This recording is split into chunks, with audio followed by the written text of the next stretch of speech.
Welcome back, everybody. It's Brady Holland with the Fireside Chat Podcast Triple B, Brady's business buddies. And I got one of my favorite business buddies, Daniel Desrochers with the Desrochers Realty Group at eXp Realty. We got the live audience here and everything. Welcome on. Thank you. Thank you for having me. I'm excited. Oh, I'm pumped. This is going to be a good one. Like we were just talking about, it's such a nice, chill environment where who knows what we're going to talk about, but it's going to be a good time. Sometimes I forget that we're being recorded, and then I say things that I wish I wouldn't have said while I was being recorded, but we'll see how it goes. We'll see what happens. That's a long name. Repeat that name? Which one? The Fireside? Well, it's usually just Triple B. Like Triple if you B. look at Fireside Chat Triple B. Okay, I like that. And then I got Fireside Chat Brady Bunch Shoots the Shit. And I like that too. That's with my buddies.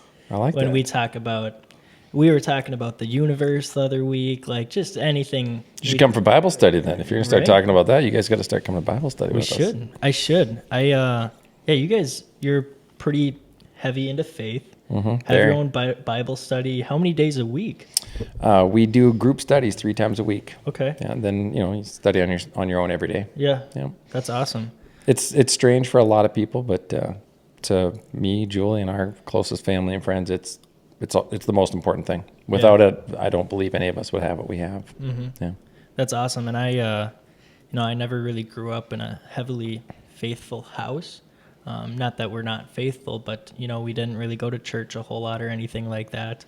And I went to college, and I dropped out of college and decided to join real estate, obviously. Cheers to that. Yeah, right? Yeah, I didn't even start trying.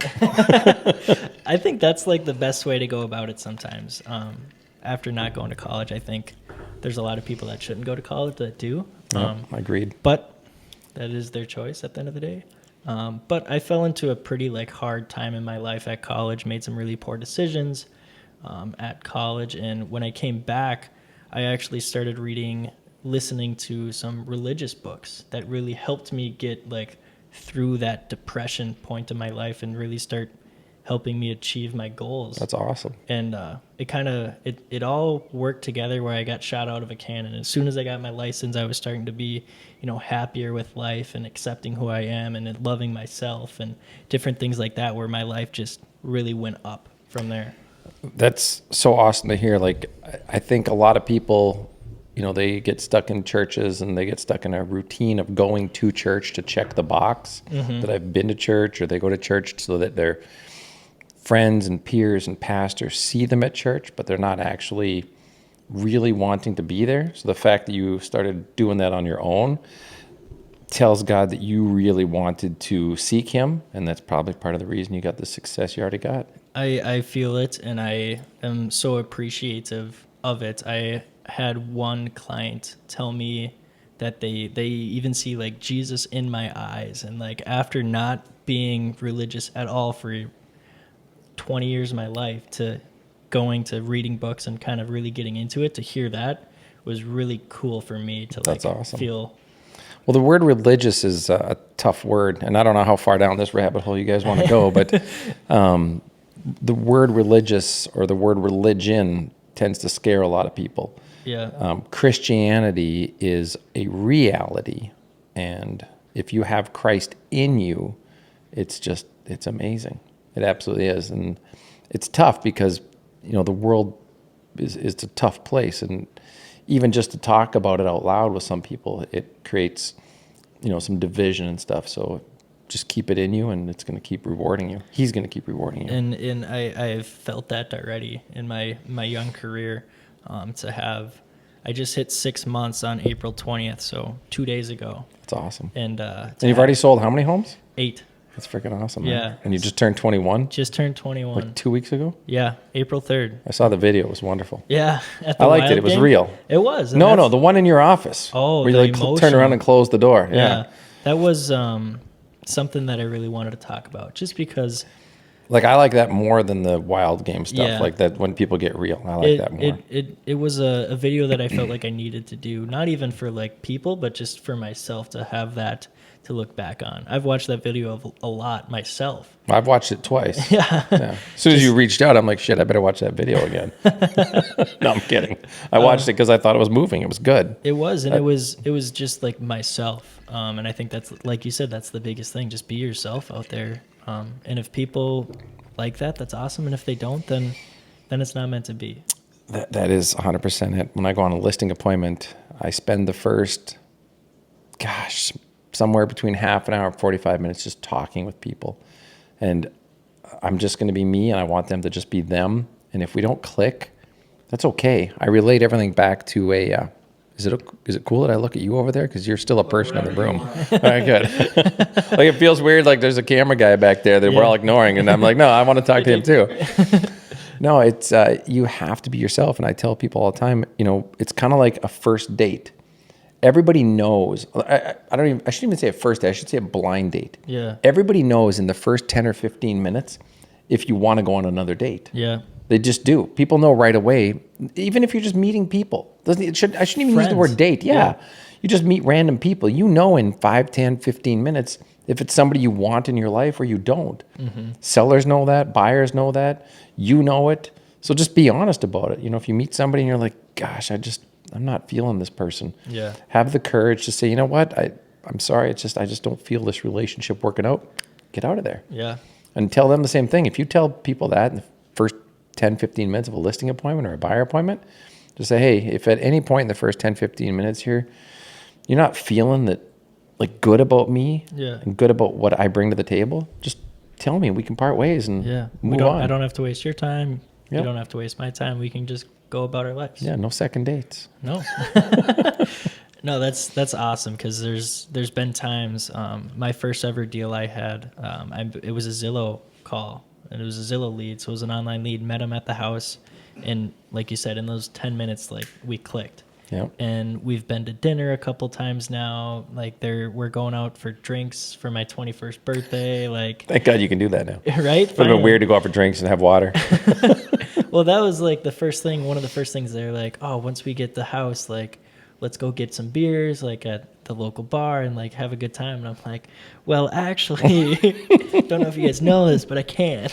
That's awesome, though. But yeah, and it feels good to, like, when people are like, you're 20 or 21, like, you seem like you're 25, 26, like, you know so many things. You definitely present yourself as older than you are, which is awesome. And I think having two older brothers, I'm the youngest of my family, so to see just, like, our whole family be older, the middle child is 4 years older than me, so there's a 4-year gap where I kind of just stepped up to their level, I feel like. And I think that actually really helped me just mature at a younger age than some of my friends who had younger brothers and sisters and different things like that. But also just being on the golf team since 7th grade. Oh, yeah. Hanging out with the seniors when I was a 7th grader, like, talking to them, I was older then, being a captain my freshman year to senior year, just, like, having to be more professional at certain things, make decisions for the team and different things that's tough at that age. It is, and it really boosted me to be more mature. I just realized I could hear my ice in my glass in the microphone. Mm-hmm. It's not as bad as the chip guy, though, right? Not as bad as Mike. Okay, good. Shout out Mike Arvold. Sorry, Mike. He's a good guy. He'll laugh, probably. Good. All right, well, I know you got a list of questions we're going to go through here. I'm a little nervous about the list, but... let's just start it off. Who is Daniel Desrochers? Oh, boy. How much time you guys got? There's really not... Sorry, I didn't mean to bump the mic there. There's really not that much to me. I'm super simple. Well, my wife would disagree. I'm very particular. This beverage that I'm drinking, I'm very particular on that stuff. I like everything the way things should be. But, I don't know, I grew up in Canada. I've actually now lived in America longer than I lived in Canada, which happened like a few months ago. Oh, wow. Yeah. So I left Canada in June of 96. Okay. What part of Canada? Yeah, Winnipeg, Manitoba is where I was born. I lived in a small town, Enola, Manitoba, about 20-ish miles east of Winnipeg. Super small town, like one stop sign type town. That's where I live. I live in O'Rourke. Oh, I don't even know where that is. It's north of Big Lake. We have one stop sign. We have a liquor store, a bar, and a gas station. See, you got Minneapolis and Big Lake close by. Yeah. Like, Enola was the town. It was outside Minneapolis. of the city. Yeah. No, it's a really small place, small school, small town stuff. Met my first wife when I was young. We both worked at McDonald's. moved here, like I said, in 96. She moved to New York, didn't invite me. Worked out really well. You've met Julie. Yeah. You can tell well that worked out for me. Yeah, Worked out really well. I don't know. I real estate was always part of something for me. Just always enjoyed, the whole aspect behind a home and stuff. But there's not a lot of depth to me, really. I just love what I do. I love people. Love hanging out. Yeah. It's a tough question. Who is Daniel Desrochers? Wow, I don't know if I've ever had anybody ask me that before. That's a deep one. Real estate expert? Well, Professional? I've done it for a while, so I feel like I have a grasp of it by now. But even me, I'm still learning all the time. Like even this podcast thing, like it's not part of what I do. I'm old, and you new young guys are kicking our butts, us old guys, and I love it. I love watching it. It's fun. It's a blast. I love every second of it, to be honest. I can tell. I see it in your eyes. Yeah. I'll watch for Jesus in your eyes, like your friend there. But no, I don't know. That's a tough freaking question, man. It's a good question, though. I guess passions, hobbies, things I love. We already talked about my most favorite passion, which is trying to really build an intimate relationship with our Father. That's definitely number one in mine and Julie's life by far. Then I think people misunderstand you're supposed to look after yourself second, then your spouse, then your kids. So God is first in our lives, then we are second in our lives, and then each other are third. I love hiking. I love strapping on a backpack and putting everything I need in that pack and going on a 10-day out in the middle of nowhere walk. That's amazing. It's so freaking awesome. It's tough though in this industry, I'll tell you that, because there's no shut it off in real estate. No. It's not a Monday to Friday 9 to 5 gig. It's 6 a.m. to midnight, 7 days a week. People want it, and you got to be there for them, which I love. Don't get me wrong. Yeah. But it is tough. Yeah, no, I get it. I was at the office at showings at 9 a.m. and I left my office to come here. I've been just grinding today. That's awesome. Get things done, and we had our cleaner come in, and I was taking a nap at like 3, and I'm laying on the couch, and the cleaner comes in. You took a nap? Yeah. I've been taking a nap in like 20 years. It was a late night. I just turned 21 Friday night. Wow, that's loud. Sorry about that. The Wild played, so I was watching the game, and it was a late night, so I just needed to get a little nap in, and then that's part the of being cleaner young. comes in, and I was just like, who are you? Like, never even seen this person. That's awesome. It really got me going. But yeah, it's just, like you said, there's no shut off in the real estate industry, which is what I love about it, I think. I know, me too. Like I'm no good at sitting around doing nothing. Yeah. I can't imagine a job like a 9 to 5. Yeah, I had one time, and it didn't last very long. I legitimately hated it. Like I was young, and I had to take, like, I don't know what they'd be called now. Like, I don't even know if it's real words anymore, but I took sleeping pills. Oh, so you'd like calm down. So that I could go to sleep. It was before I understood what tequila did. Now I just drink some like tequila. melatonin almost. Yeah, but they didn't have that back then. It was like literally, I can't remember what it was called. It was like some kind of nighttime pill. And the more you didn't sleep, the more you stressed about not sleeping. And it's because I realized it was all because I hated the job. The day I walked into that foreman's office and quit, I slept awesome that night. Like, seriously, if you hate what you do, going to sleep is hard, because when you wake up, you got to do the thing you don't like doing again. Like, I sleep like a baby now. Yeah. With or without tequila. I think the nice thing about me is that, like, my friends don't like really understand the industry, and like they'll be over at my house or something, and then like I'll just disappear for like 2 hours, and then I'll come back and they're like, dude, we're at your house, where did you go? And I'm like, I had to go make some calls, like I had to get some deals done, like this is the industry I'm in, and they don't get it. And one of my friends is a super big salesman, like he just likes talking, he's good at talking. And I tried to get him to join real estate, and he just was like, I could never work that hard. So he joined insurance. Oh, boy. So we'll see how that goes. Yeah, we'll see. What company? American Family. Gotcha. So up in Elk River, we'll see how it goes for him. I don't know if he's passed the test or not yet. He's still going through that. But he's a unique character, to say the least. He's the type of guy that will play music at the bar and sing at the top of his lungs and dance like crazy. And Wow, that is an extrovert for sure. he really is. But he's still working on the sales part, I think. He can sell anything, but he can't sell a thing, if that makes any sense. Yeah, no, I get that. Yep, I have a lot of friends like that. Yeah. So No, real estate is definitely a lot of, the hardest thing for you. You're still single. Well, you got this girl you went out 3 times with. Yeah. We'll call it still single. Yeah. That's going to be the hardest part. I'm telling you. Like, I'm so blessed that Julie, I met her in this industry, because exactly what you said. All of a sudden, you get this call or this text, and you can't just be like, "Oh, I'll deal with it tomorrow." Like, somebody calls you at 4:00 on a Sunday and says, "Hey, I want to make an offer on that house we saw last night." highest and best is 9 p.m. tonight. Yeah, exactly. You can't be like, well, I'm going to go to bed early and I'll wake up early. No, you have to dial it in and do it. One of my favorite stories of that type of scenario, God, this is like 2001, 2002. I was born that year.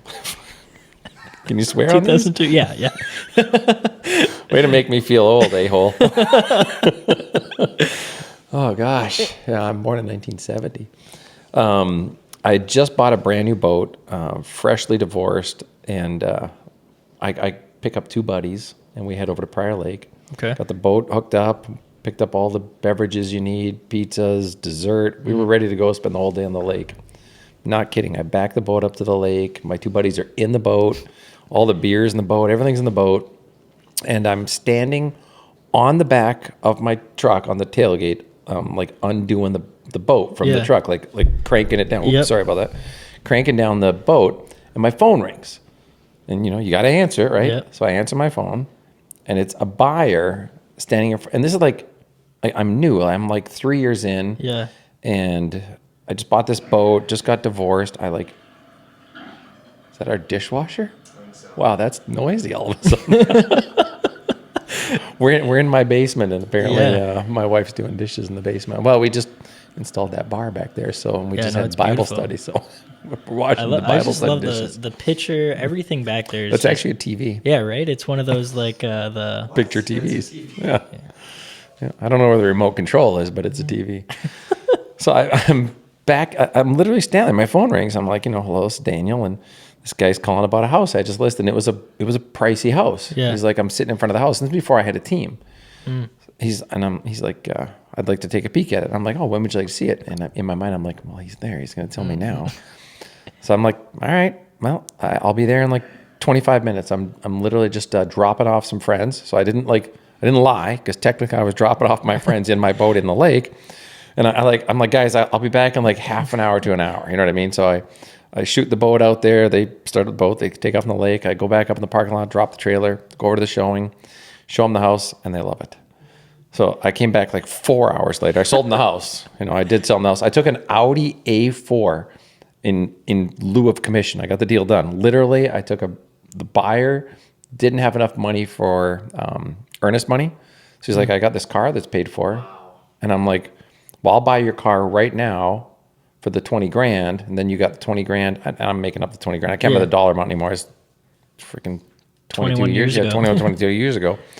But I took the car, gave him the money. He put that for the down payment for the earnest money. Sold him the house. It closed. Everything was done. But by the time I got back to the guys in the boat, all the beer was gone. Pizza was gone.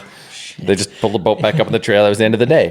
But you have to do that. That's the thing that people don't understand in this industry. Like, if you want to have that success, and I shouldn't even say success. I should say, if you want to do the right thing for your seller, you're under a contractual obligation to work in their best interest. Yep.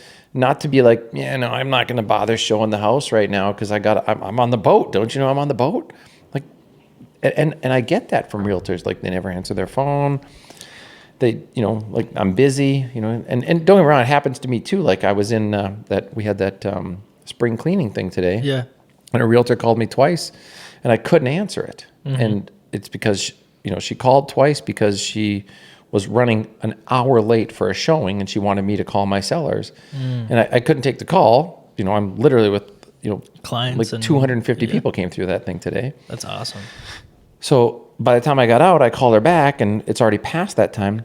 But the frustrating part is she didn't go into showing time and reset the showing. She just kept calling, asking to reset the showing. So there are times that you can't be available, and it's tough. It is. And I've played golf pretty much my whole entire life, professional events here and there, and I'm playing one on May 1st, and I have a closing at like 9:30 that morning. My tee time's at like 11. So here's a question for you on that one. How long? So which one came first, the tee time or the closing? Tee time. Then why did you schedule the closing that date and time? So it was scheduled for the day after, Okay. May 2nd. My client calls me. He's like, is there any chance we can move it up to May 1st because our lease ends and there's going to be like a 1 day in between where our lease ends and we're not into the new house. And I'm like, yeah. Worst case. Did you tell him about the tea time? I did. Oh, okay, good. Yeah. So he knows. I told him, I'm like, there's a chance I might not be able to be at the closing, and they're okay with that. I'm like, I'm Cool. sure one of my other agents, either not my mentor's caddying me, so he's not going to be there. But that's one of the best things about being part of a team like Tyler's team. Oh. You've got that support. Like, Yeah. that's one of the things that the solo agents don't understand is having that support. It's invaluable. You can't even put a price tag on it. So you can go to your tea time, still look good. Everything still happens. You can check in on a quick phone call. Yep. Do you use BombBombs at all or any of those video things? I don't. First time I heard about BombBomb was this week. I was looking at Chime. I don't know what that is. That's our CRM. Oh, okay. And there's like a little bomb symbol, and I click on it. It was BombBomb, and Kayla was sitting next to me. I'm like, what's this? My Kayla? Kayla Coleman. Oh, okay. Different Kayla. Our like COO. Okay. Tyler's like assistant. Oh, gotcha. Yeah. Okay, yep. And she's like, yeah, that's BombBomb. It's some video thing. And I'm like, never even heard of it. Wow. I do like, I don't want to exaggerate here. I bet you I do 100 BombBombs a week. Wow. Yeah. And that's just video messages? Yeah. So while you're golfing, you can either call the person on FaceTime. Yep. Call them on Zoom, but they'd have to be logged in, you know what I Yeah. mean? Or literally, I think it'd be fun to do, just like hold out your phone and go, all right, and just make a little BombBomb video, like 15 seconds. Told you I was, teeing off. I'm so sorry I can't be there for you. I wish I was. I know you're in great hands. Yeah, some of the technology right now is just making life easier. It's incredible. It really is. I use Client Giant. Have you ever heard of that? No. So Client Giant sends like I like quarterly. the sound of it though. Sends quarterly like presents or gifts to clients. Nice. So every closing I have, all my clients get put into Client Giant. It's a quarterly touch, and it's like, I think one was like a movie set, so it gave them like popcorn, different candies, like DVDs, Nice. and it looks like it's directly from me and my brokerage. And all my clients that received it, they're like, this is so awesome. Thank you so much. And it's just staying top of mind, send them a video message when they send me that back, just saying like, hey, if you know anyone looking to buy or sell, like I would love to help your family and friends just as I helped you. So how are you doing your video messages then if it's not BombBomb? Just right on my phone. Oh, you're just recording it. Yeah. But so the thing is, that takes like, all of a sudden you send a 30-second video, and it's like 900 megabytes or whatever. Yeah, my phone has got so many videos. Well, that's all right. But like for them to open it, sometimes it's hard. Whereas the BombBomb, it's just instant. anybody can open it. And I've done a lot of Loom videos. I bet you that's similar. Loom. I've used Loom to send like CMAs a day. I don't know if you've heard of that. You do like a CMA, you make a CMA for someone, family, friend, whatever it might be, and just send them like a video of you explaining like what the CMA states, gotcha. like why there's, deductions here and there, and kind of just update them on their home value. And I try to do that, every 6 months to people. That's just awesome. to keep them updated on their home evaluations. And I use Loom. There's a little video of my face in the bottom left corner as I'm going through the CMA. They get to see me. I get to walk them through it. Staying top of mind again. The top of mind thing is so important. So many people don't get that. They don't. In any industry. And it's like, they're like, well, what do you mean? Like, everybody knows you're in real estate. And I'm like, it doesn't matter. My best friend can know I'm in real estate, and their mom could sell a house, and they won't even think of me. And it's not their fault. Yeah, it's one of the worst days of your life is when you see that mom post a video or post a picture of them at a closing holding up a sold sign with, some CBB or Edina agent there or some sign. You're like, what the? Yeah, well, and why then you're like, I didn't do enough looms. Yeah, I have a friend right now, one of my best friends from elementary school. Like, I've been friends with him ever since. His mom is in a situation where she needs to sell her house, get into a townhouse. She just needs a little less payments, and she had met with a realtor like last week, and my friend was talking to me about this, and I'm like, dude, let me just go there, do a listing presentation for her, Yeah. just so she has more options. That dishwasher again. Sorry. Sounds like a gremlin back there. Is it past midnight? Sorry about that. Just to get to like be in front of her and just show her what we do, on our team, the marketing, our stats, different things like that, to show her that there's a lot of value in using me, even though, yeah, I'm young, I'm your son's friend. It doesn't matter. There's only, I've been doing this a long time, as you know, and it is, wow, that dishwasher, I didn't, you can like turn it off. I didn't realize it was that noisy. I've never heard it before in headphones like this. So normally when we're down here, there's other music and noises going on. Wow, I lost my train of thought. We're talking about listing presentations. Whoa, that was a big one. That was a big one. Wow, I totally lost my train of thought. Anyway, I feel like we're off track on the list of questions. Oh yeah, I told you this was going to happen. I know, and I like it, but I also don't want to leave you hanging on some specific questions. We started with tell me about Daniel, and we ended up there. That's what I love about podcasts. I want to know how you obviously ended up here in Minnesota. You said your ex-wife went to New York. How'd you end up in Minnesota? Well, we met very young. She was 13, I was 15. We both worked at McDonald's, and I guess that was like my second or third job. I started working very young. I was 11 years old when I first started working. And we met young, got married young, and then she took a job. Like, again, she's from Winnipeg. We're both from there. She took a job here in Bloomington, Minnesota. And, we're married, so we moved together. And then, so that was 96. And 2001, she took a job in New York, didn't invite me, and I was cool with that. And what was that? Ghosts. What was that actually? I don't even know what that was. Maybe those shelves are cracking. They just went up. That last bottle of Rebel. That bottle you brought me is bringing down the whole rack. And then, she moved to New York, and then I was single for a couple of years. And then Julie started in the office in CBB in, I guess, Burnsville, technically. And it was just, we got together right away, and the rest is pretty history. Now we're coming up on our 15th anniversary, our 15th wedding anniversary. And that's awesome. Next to God, she's the most amazing person, period. She's unbelievable. Like, we do these Tuesday night Bible studies, and like somewhere between, 12-ish to 25 people show up at our house. Wow. And there's no rhyme or reason to it. Like, she doesn't even know how many people are coming. We never know. Yet somehow she cooks this amazing meal for every Bible study. And like, I don't even know that half the people that come here even believe in God. They come here just for her amazing cooking. It's unbelievable. I don't know. I just moved out here, and real estate was always something I dabbled in Canada, like very minorly. Mm-hmm. Then moved out here. The realtor that sold me my house, very nice person, but didn't do an awesome job in my opinion. Yeah.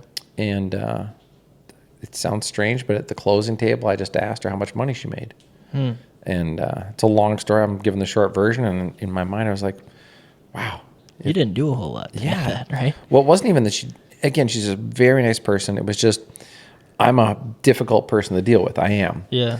And I'm probably one of those difficult buyers, but everything that I asked for, I thought was very reasonable in getting the person that's your client to the spot they wanted to be in. So I just asked her what she made, and she told me, and I was like, wow, if you can make that, doing it that way, I need to get my real estate license. Mm-hmm. And I did, and well, here I am. Yeah. Yeah. Doing a podcast with a 21-year-old. That's so funny to just put it that way. You probably, I don't know how much you know of some of the old rock bands, but there's a band called ZZ Top. Have you heard of ZZ Top? Yeah. So I don't know, like 5, 6, 7 years ago, they played at the Mystic Lake Casino. So I love ZZ Top. I'd never seen them live, and they come to the casino. So I'm like, Julie, we got to go. So we go there, and we're sitting in our seats, and it's a small venue. You know what I mean?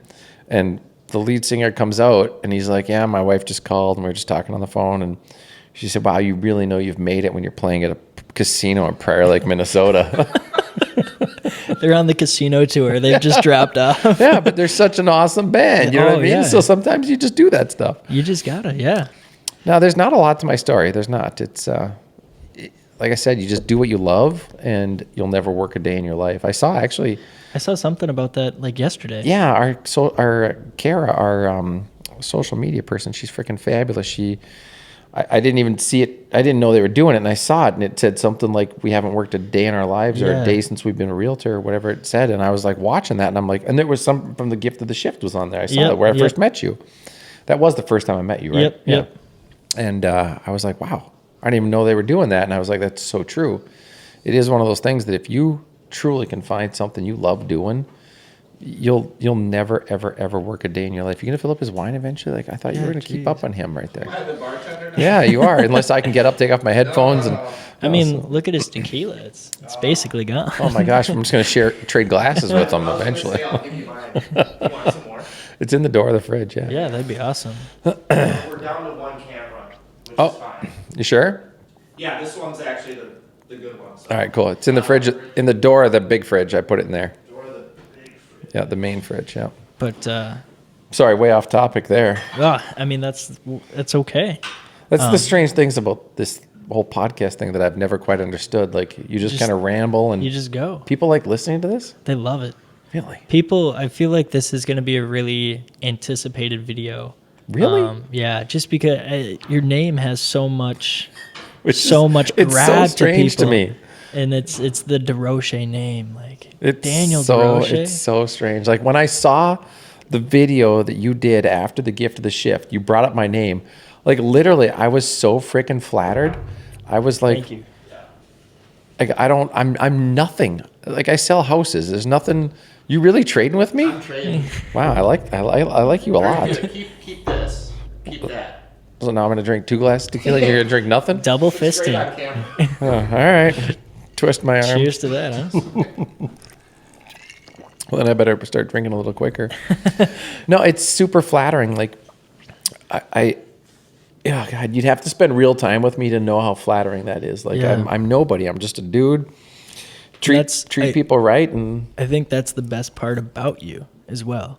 Yeah. Is you're not that snobby sales guy. Like, yeah, I'm the shit. You know, far from you're that. just Daniel. yeah, exactly. Yeah. And that's what the best part about you is. There's so many people that if they're in my seat right now, they'd probably be shitting bricks. That just blows my mind. It is. It does. And I was nervous coming over here. Really? Yeah. Oh my God, are you nervous now? No, Exactly. I just keep drinking wine. No, I'm nothing. I'm just a normal dude that just got lucky with. I love people. God, I was at a listing appointment the other day, and the people, like, I walk in and they're so nice, and you could see the husband was a little uneasy, you know, and the wife was a little more strict, and she had a schedule, and like she was like dialed in. She had a list, you know. Well, she didn't technically have a list, but you could tell it was in her head. And the husband looks at me. He's like, "You want something to drink?" I'm like, "Well, I can't let you drink alone." And I think initially he was offering me water, but as soon as I said that, he just lit up. Oh, that's the best. He's like, "I got spotted cow. I got Spotted cow, even. yeah. That's, What else do you have? Dos Equis and Blue Moon." I'm like, "Well, whatever you bring up, I'm gonna have." And one of my newer team members was with me, and we sat there and had a bunch of beers. It was fabulous. Like that you're just being yourself. You're but, being but that's how Daniel. you're supposed to be. I don't understand people that aren't themselves. Like that would be painful to be someone to try to be something you're not, exactly or someone you're not something, someone. Yeah, and I feel like there's unfortunately a lot of people that do that in the real estate industry. Yeah, which is mind-boggling to me, I guess. That's why you're gonna kick. We can swear. Yes. That's why you're gonna continue to kick ass. Like Yeah. you're doing awesome already. Yeah, I appreciate especially that. for your age. Yeah, But you know what? Don't let the age thing, like, I got started early in life, Yep. and so many people, like, you know, we have great team members that are younger and stuff, but I think a lot of people, they let their age hold them back. I couldn't agree more. And I think that's one of the biggest things about being on a team, but not only the Tyler Miller team, but being part of the NSA and being part of the Fast Forward movement. I have sat down at listing appointments and I've told them, like, hey, you're not just working with me. You're working with the 15 other agents on the Tyler Miller team. You're working with the 500 other agents on the NSA and the 10,000 other agents on the Honey Badger. There's The whole we part is something I think a lot of realtors don't used properly. And I don't think a lot of realtors outside of EXP, outside of the fast forward movement, like to say we either.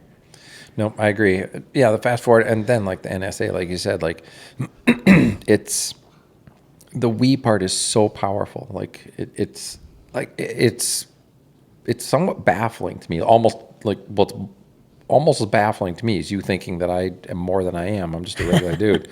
Like I can't imagine somebody being nervous to meet with me. Like, Yeah. I was probably more nervous to do this than you were. I'll tell you that. I don't know about that. I went to Panera to stress eat. They didn't have any baguettes. I stole the spoon. It was a day. You don't have a salt and pepper shake on the car, do you?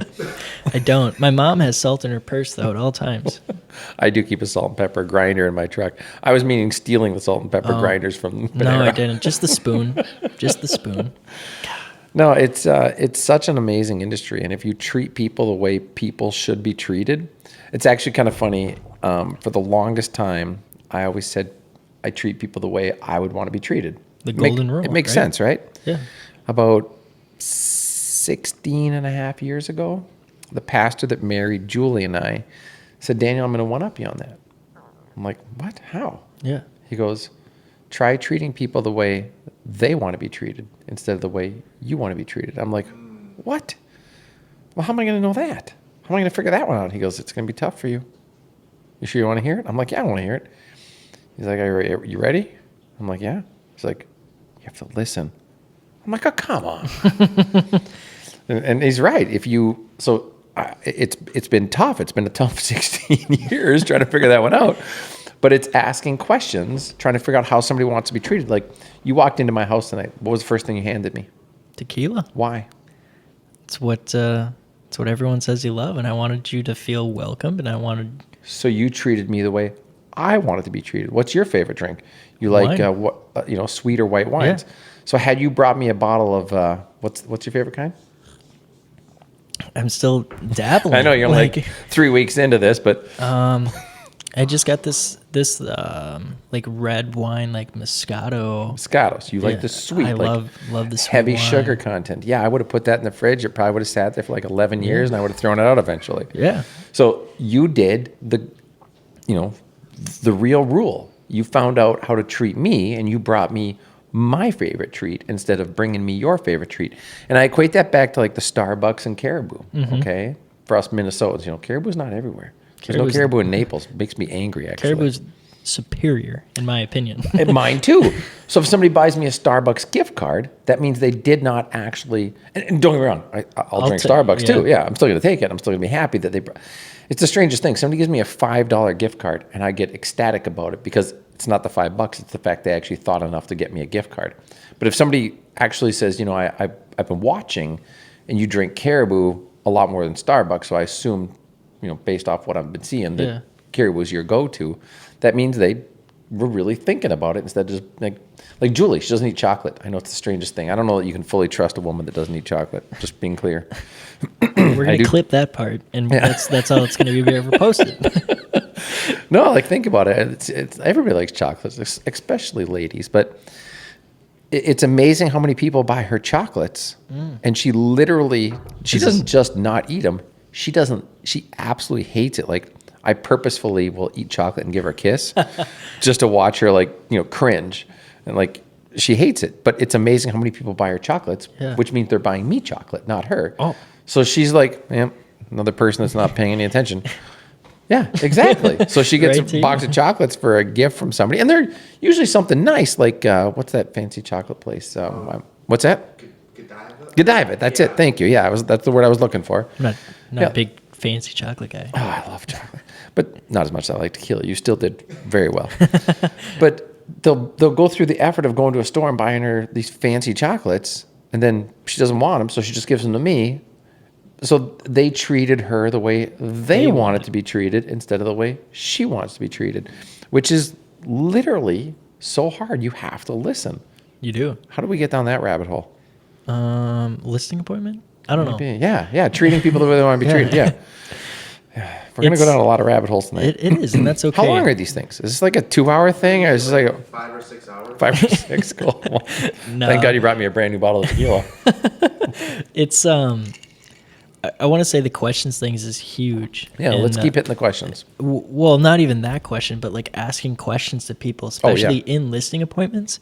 One thing that I took from the Gift of Shift, where we met for the first time, was Julie saying, "Tell me more." Oh, yeah. It's one of her questions she likes to ask.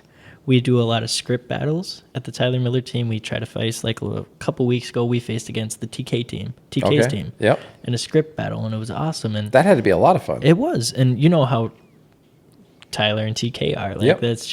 that's how they are, and it was really fun to. I didn't participate in this script battle, but I learned so much. And one of the things that I learned was every objection handler can be answered with a question, or you can just say the exact, pretty much word to word of the objection handler they give you. Say it right back to them. That'd be a weird podcast. Right? Every time you ask me a question, if I turn it around back to you. And turned it. But in a way, you can get what you need to hear from them, or just learn more about what they're trying to get out in a way. And that's kind of what I do at listing appointments for sure. Yeah. And that's that's something that I like learned in the last month that's so helpful, is asking questions. Not that I didn't ask questions, but be more thoughtful in my questions and how I ask them and when I ask them. And I think a lot of people fail at that. Like whether it's a first date or a listing appointment, or just somebody you want to get the right gift for, asking questions will get you a long way. Yeah. In case TK's listening to this ever, TK, you canceled our tequila night. Oh, TK. Yeah, like we should almost turn that camera around and roll up that tequila shelf and make him feel a little jealous right now. Yeah, something happened. I can't remember. He was sick, she was sick, somebody was sick, but they canceled on us. TK is pretty awesome. Yeah. I've met him I met him a lot now, I feel like, but This whole group is the NSA. It's unbelievable. Like when I first started in this game, we were all individuals fighting against everybody. Mm-hmm. Like you were one against, I don't even know what it was back then, 15 or something thousand. I think. How many realtors are there in Twin Cities? Like 20 something thousand? It's got to be higher, probably. I want to say it's like 20 something. I don't remember the number. But it was always individual one-on-one battling. Mm-hmm. So to be part of this, how many people are in the NSA right now? I want to say it's like 500-600 if I look at like the Facebook group. That's freaking awesome. And we're one big happy family that all work together. It's unbelievable. That's the best part about it. We're all working together. And that's like we're sharing stuff. Like technically you're my competition. But yeah, technically. But I don't care. Yeah. I love it. Yeah. And you love it, right? I love it. Yeah. Because I get to learn. And I do too. Like I think a lot of, especially the older realtors, like even older than me. Was that me? No, that's me. Sorry. Okay, good. Videographer, geez. No, can't believe he didn't drink his tequila. This is mostly ice water now, so jeez. Lame. Can't believe it. Stupid kids. Yeah. How old are you again? Like 40 what? 30 what? Oh, yeah, 34. Oh my God, I'm still 20 years older. I can't hang. It's falling asleep behind the camera. All right, let's make sure we hit all your questions here. So you're born in Canada. We're going back to that one still? Yeah. We didn't even finish question one. I want to know if you're a hockey fan. So this is tough. I did play hockey when I was young, because if you didn't, you got beat up. So you either play hockey and get beat up, or get beat up not playing hockey. So you're better off playing hockey and getting beat up playing hockey. Exactly. Yeah. So I'm a weirdo. I am. I have, like, my hobbies are literally studying God's word, selling houses, eating out, and we're going to come hiking. back to eating out, by the way. Yeah. We're going to come back to that. God, I love eating out. Yeah, I eat way too much. I have to walk like a lot every day. And we're going to get to that. Wow. What are we at? Like, we're on question one, I think, still. Jesus. No, but so are you a Jets fan? Do you watch the NHL? You probably don't have time. I would call either. myself a fan, but like in the sense that I like hockey, but I legitimately don't watch any sports. We have a Super Bowl party somewhere every year, but like our last Super Bowl party was, we spend a good chunk of our winters in Florida. I think you know that. Yep. That was the videographer. He's leaving us now. Yeah. He has to pee out the tequila that he didn't drink. I'll be back. It's super noisy. We're going to hear you peeing on these microphones for sure. We heard the dishwasher. That's awesome. But, Should we listen closely? Because we're going to hear him for sure. It's like this bathroom's too close. Julie and I are designing a new house. And, okay. You hear it. You guys hear it? We're designing a new house, and we're really focused on the Bible study time. You can really hear it. You can almost hear that more than the dishwasher. I can like feel it. It's vibrating in the floor. And we're purposefully putting the bathroom like 3 rooms away so that during Bible study, the people on Zoom aren't listening to somebody pee in the middle of Bible study. Oh, that's awesome. See, this is the stuff we can't talk about when we film all of our like live TCO, TV shows. yeah. And we can do it on the podcast. I like this whole thing. I didn't know. All right, we got because you can off cut out topic anything. again there. Like, it's Oh, not is that what you do? live. You cut this I stuff? can just cut anything out. Oh, okay, good. So you're going to cut out the dishwasher? I could. But you won't. I got to leave it in there a couple times just to get a probably. couple laughs. Yeah. But it's. Oh, where was I going to go? Hockey. Hockey. Did Yeah, you no, see? I- Okay, you didn't see because you probably didn't watch. But No, I just don't. There's only so many hours in a day, there's- and I'm going to yeah. do the things that are on the top of my list. And first. Yep. yeah, and like literally, if I had an hour in a day with nothing to do, watching sports would be like. Oh, we can close that bedroom window. I forgot. Oh, Like, yeah. Go in that bedroom and just close that window. That's why it's starting to get cold down here. We were sweaty down here earlier. That's why it's getting cold down here. I forgot about Slide that thing shut and please lock it. Otherwise, I'll forget later. It is getting cold. I can feel it now. Yeah, I can feel it in my toes. If I had an extra hour in a day, and I apologize for any sports fans watching this, it's the last thing I'm going to do. Like, if I have an extra hour in the day, I'm probably either going to do a little more Bible study, cuddle with Julie. That's cute as hell. Well, Like that's the the marriage I want. Like don't get me wrong. We have our problems too. You know what I mean? But like, I would much rather just go on a walk with Julie than watch any sports dudes bumping into each other, or ladies doing whatever sport. I'm not good at the sports stuff, so I don't even know. Well, there's a ladies soccer team. WNBA. There's all kinds of. No, Ladies. but what's the one they built in St. Paul? Isn't that soccer? Oh, that's the Loons. It's male soccer, but I think women's soccer. Oh, I play thought there there. was a female soccer The team. USA team played there. Oh, okay. I have a couple of friends that play at St. Kate's Gotcha. on the soccer team, and they met the USA team because it's all right there. Gotcha. And it's not that I don't like sports. It's just there's only so many waking hours in the day, and I look at if you were to look at my to-do list on any given day, that's not on there. Sports isn't on there. No, it's going to be, sleep if I can. Like, I don't sleep a lot. I don't. I'm blessed with a strange immune system, a strange, what do you call it? Metabolism. I have a strange metabolism for sure. And, I don't know. Just there's so many more things. I could hear that in the microphone too.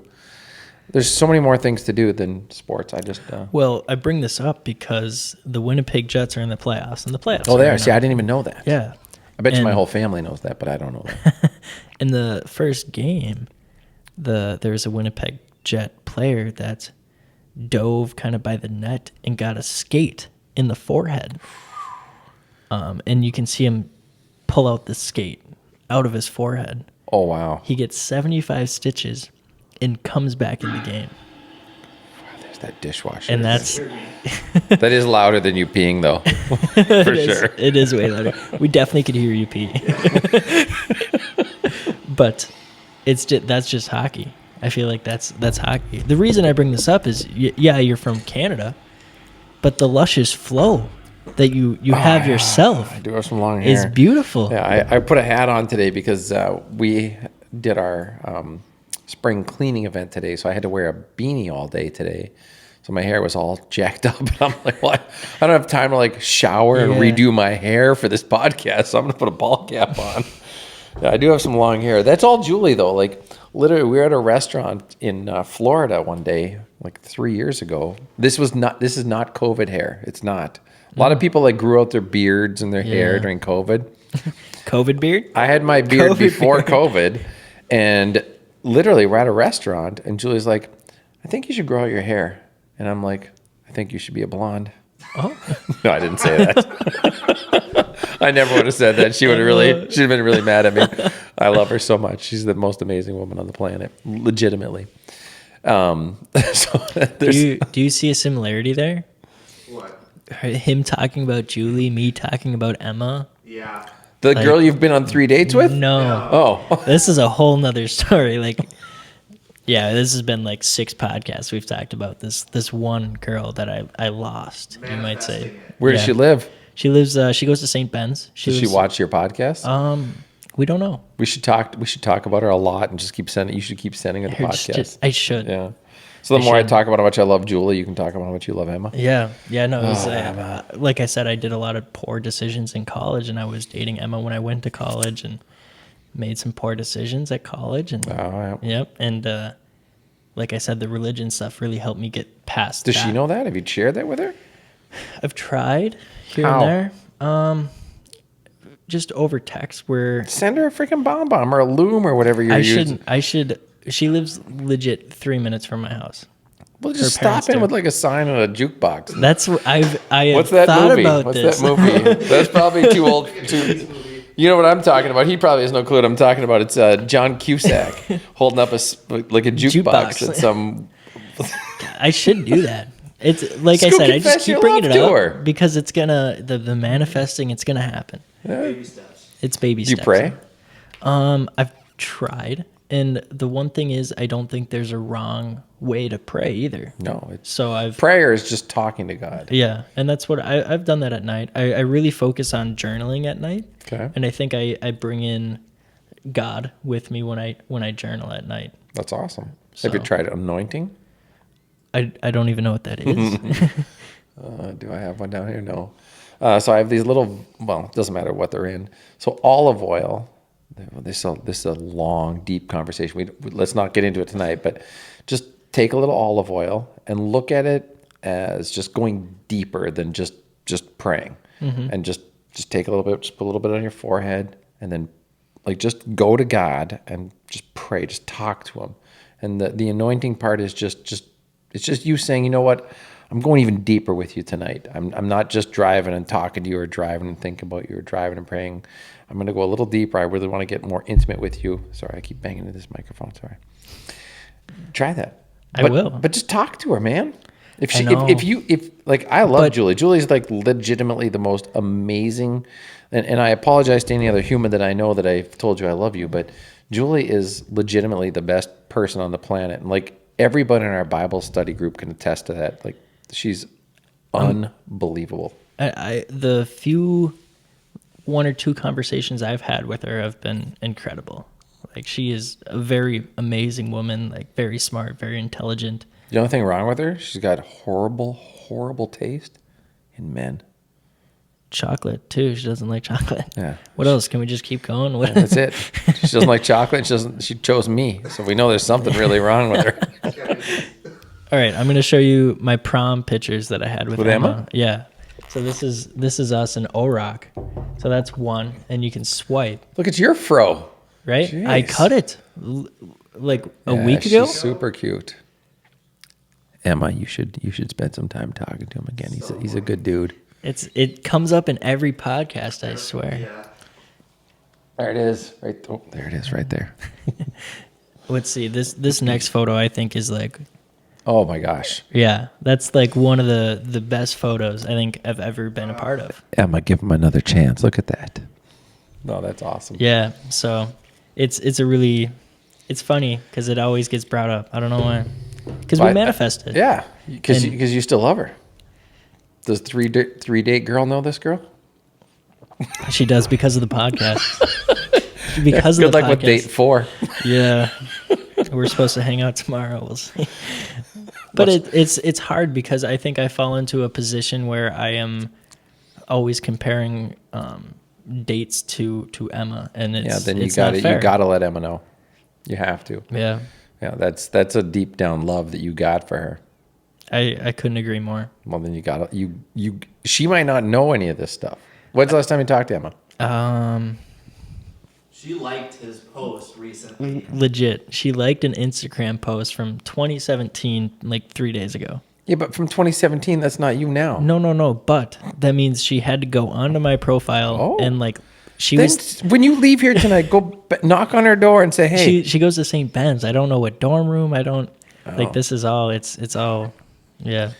You young guys got to have a way to figure that stuff out. I probably You probably have her on some app. You're probably tracking her. You know she's exactly where she is right now. no.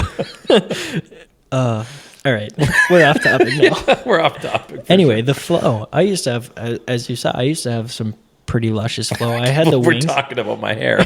But that was like one of the first things I noticed because my mom always said to me, she's like, if you're going to be successful in real estate, you have to cut your hair. And we met at the Gift of the Shift, pulled up your Facebook, and I'm like, here you go. Proved you're wrong. I can have long hair. You showed your mom a picture of me? Because you had long hair. Oh, gosh. Well, there's some pictures from like 2 years ago where it was out of control. But you had short hair too, not that long ago. Like 3 years ago. Yeah, Yeah. I was Again, looking it was through your Julie. Facebook, and I saw one picture of you when you're at Coldwell, and you looked like you were 14. Like, Well, my first picture when I think we got it in my office. We got like a little black thing. And I had like the feathered hair, the 80s feathered hair. Yes. But I had full hockey hair when I was young. Like I had a true mullet. Now I just got long hair that's all combed back. But I had a real mullet, like short on the top, God, that's long in the back. What do they call that? Business in the front, party in the back. yeah. Yes, they do. Oh, I love that. No, It's all Julie. We were literally at that restaurant in Naples, and she's just like, "I want you to grow your hair out," and I'm like, "Nope, not going to happen." She's like, and then she kept looking like past me, like okay, I'm looking right at you right now, right? Yeah. If I look at you like this, and I keep doing that, and I keep doing this, right? You're like, There's something the fuck back are you there. looking at? Yeah. So I turn around, and there's this dude behind her or behind me, With who's some- like 60 years old, but he's got like the Richard Branson hair. You know what I mean? And she's like, that's kind of what I want you to look like. And I'm like, well, I don't look like him. I look like me. She goes, not look like him, but I want you to have his hair. I'm like, well, for starters, he's got all gray hair, and I have, I have some little bit of gray. Pepper. Yeah, it's salt is coming into the pepper. And she's like, no, you have to, like, I want you to do that. I'm like, all right, fine. So she had just started growing it. And then when Happy you saw wife. me, I was probably at like the longest hair I'd ever had. I looked like a weirdo. I was on one of the morning shows that we do, and I'm like, Julie, I look like a moron. Like I have this big fuzzy looking head. I look like a freaking poodle. So then she finally agreed to let me get it cut down a little bit. That's how I look like not that long ago. I got called, a week ago. I'm not going to lie. Is this like a week ago you cut? I cut this last Monday. Oh, wow. Is it a birthday thing? Was going to Manny's Steakhouse. Oh, you need to look good for Manny's. So let's jump into that. That's a good transition to talk about eating out. Yeah. First time we ever met, you mentioned to me about a Manny's Steakhouse analogy. Do you remember that analogy? I do. Yeah. Like you have to understand everybody has their roles. Is that the one we're talking about? Yeah. So I think that's super important. I think a lot of people screw that up. You have to understand what you're good at. Mm-hmm. You have to do specific tasks. So like when I go on a listing appointment, I share with the sellers that I'm not a jack of all trades, master of none person. I'm good at sales, and I'm great, I think, at surrounding myself with amazing people who take care of all the other things that they're amazing at. So I'm not a social media marketing person. We have an amazing social media marketing person and an amazing influencer. I'm not an interior designer. I'm a 53-year-old, very opinionated man. Like, I can't disagree that those shelves of booze over there look great, but honestly, my entire bar is not me. If this was my basement, if I had no input from anybody else, it'd be very dark down here. I like walnut and dark, and I don't smoke or anything, but like that smoky bar feel, if that makes any sense. You know what I mean? Like cigars and But I don't do that. I don't smoke anything, but like I like that dark, dingy bar, like the old Manny's. I don't know if you'd probably not. Nope. Went to Manny's for the first time last week. So Manny's used to be like 15, 16 years ago in a different spot. Yeah. And you'd walk in and they had like the bar side and the restaurant side. And the bar side was like darker wood, darker lighting. And I loved it. What was my point? What the hell was I talking about? We're talking about the Manny's analogy. Oh, the analogy. Sorry, I get off topic so fast. So you have to have an understanding of what you're good at and what you're not. And like I use restaurants as the analogy. Like you walk into Manny's, there's somebody that's going to greet you and seat you. Yep. That's their entire job. Then there's somebody that's going to come and, fill up your waters and just, that person that's wandering around filling up waters and taking the dishes away and stuff like that. Then you have your server that's going to come and take your order, and they're going to take your food order, your drink order. They're going to take the drink order back to the bar, the food order to the kitchen. You got a bartender that's going to make just the perfect old fashioned, the perfect Manhattan, whatever, martini, whatever you got. Then you go in the kitchen, you got the perfect person that's cooking the steaks. It's all these individuals that are making all of these perfect things come, so you have one amazing experience, which is just, if you think about it, it's just a plate of food and a drink. Yeah. And it's the same thing with real estate. You can't do it all yourself. You have to have all the right people. We call it RPRS, right people, right seats. And it's so important. And most people just don't understand that you can't be awesome. Like maybe somebody out there can truly be awesome at everything, but most people can't be awesome at everything. So you want to have an amazing realtor that has the gift of the conversation, the negotiation skills. Like that's your job. That's my job. You have that photographer that's all they do. And even photography, you can't, like taking pictures of babies and weddings is very different than taking pictures of houses. Oh, yes. So having that perfect photographer, having that perfect, like I said, a social media person, the perfect interior designer, creative writing, all those pieces have to come together perfect. And I don't believe most people are doing that. I know the Tyler Miller team is. Yeah. I know we are, but most aren't. They're still trying to like do it all themselves, and they can't. You've seen it. You go out there, you search for houses, and you see a house in the MLS. You're like, wow, the pictures are bad. There's no write-ups. There's nothing here. It's brutal. It is brutal. Yes, It is. that is the analogy you're looking for. That is. Well, Yeah. that, and I remember the one thing you said to me was that you go to Manny's Steakhouse to have an experience at Manny's Steakhouse with just the whole experience itself, but you never meet Manny, right? Yes, exactly. And then the next thing you said was, I've met Manny, but you probably haven't. And that's just like, damn, this guy is the shit. Well, no. So I was blessed enough that we were filming TCL? No, American Dream for Père Soleil at Salute. Or Salute, however you want to say that. I like to say Salute, but it's Salute. And he was there. He lives in the building that we were filming in, and I got to meet him. And I met him like 15 years ago at Manny's. But it's got nothing to do with that. You're going there for that experience. And no different than Tyler's team or our team or Parker's team or TK's team or AJ's team. You're not don't get me wrong, in my heart I kind of want them to come to see me, but I want them to have this amazing experience. And I believe wholeheartedly that any one of our teams, any one of our groups, we're all part of this amazing group of people that all have the same core values. No different than, I don't care if you go into Manny's on Monday night or Friday night. I don't care if you have Vinny or Tony or Jocko serve you. You're going to have an amazing, almost identical experience. Don't get me wrong, the individual that's serving the food that night might tweak something a little different, but the experience should be amazing nonetheless. And if you've never been there before, it should still be an amazing experience. Now, if you've been there 20 times, you see the differences in the individual personalities of that person. But overall, it should just be amazing. And that's what I believe all of the groups in NSA are bringing. I couldn't agree more. And that's why I think I'm so grateful and blessed to be brought into the Tyler Miller team, into the NSA, just out of a real, I interviewed to 30 different brokerages. And I saw that in your video. I picked this team and this group, and I couldn't be more happy about it. Because I think if I didn't, I definitely wouldn't be here right now. But Probably not in my basement, no.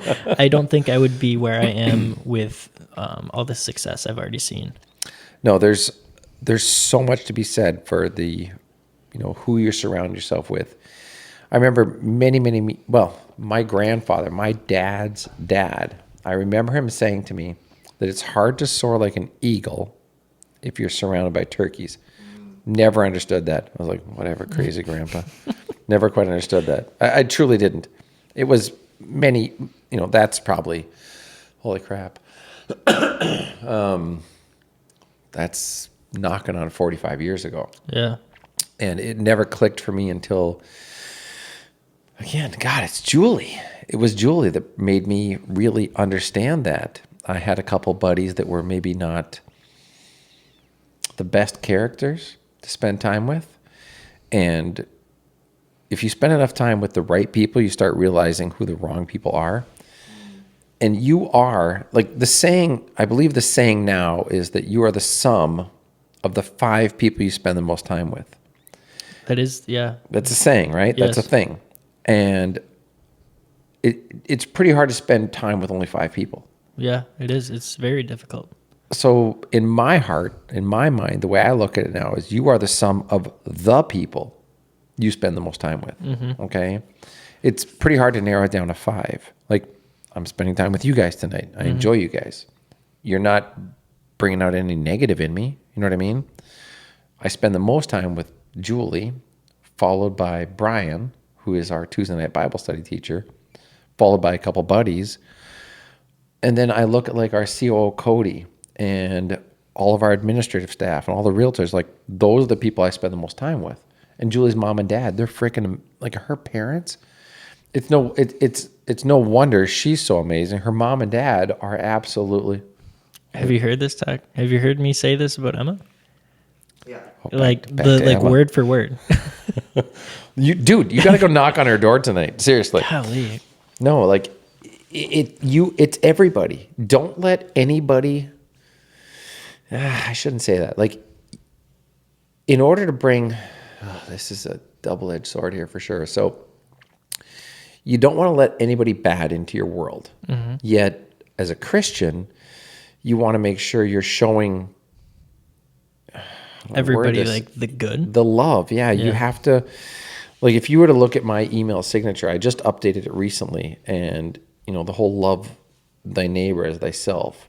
Like, you have to show love and let people in, but you got to make sure that you have this understanding of not letting in the evil or the negative, the people that are going to drag you down, because there will be people, I promise you, they're going to be like, wow, how come he seems so happy? And there's going to be people that want to tear that down.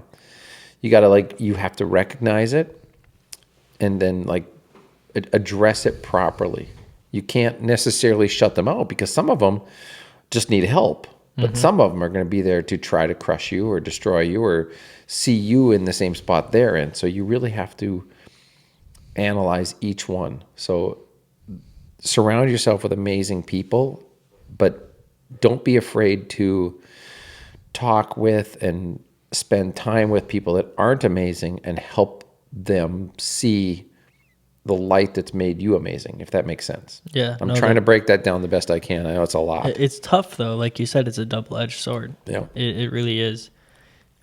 There's good people out there, and there's not so good people. And I've had a lot of people tear me down. Like you said, as that video says, like, I had a lot of people doubt me and tell me that's the worst decision of my life is to not go back to school, continue my golf career. I had so much going for me. I've played in so many great events. I've played with the professionals already. Like, what could it be? Yeah. But that's not what really made me Tick. me, Yeah. And I feel like I'm actually me now, and That's I can awesome. feel like I can. I said it in the video. Like, I can tell people I love my job. I feel like I don't work. My friends tell me, like, you're working on a Saturday? I'm like, dude, no, I love this. Like, I wouldn't want to be anywhere else. Like, they're like, let's go to tomorrow there's the Twins games in town, the Wild game, and the Timberwolves game. But they're all at different times, and you can go to all 3 of them. And they're like, we should go. Like, it's the sports trifecta. And I'm like, but I have a showing at 9. So That's I don't know. It is tough. It's really tough for your friends. It is. And And they're starting to understand the sacrifices that I make just so I can be successful. Have you ever heard the phrase, those that mind, what is it?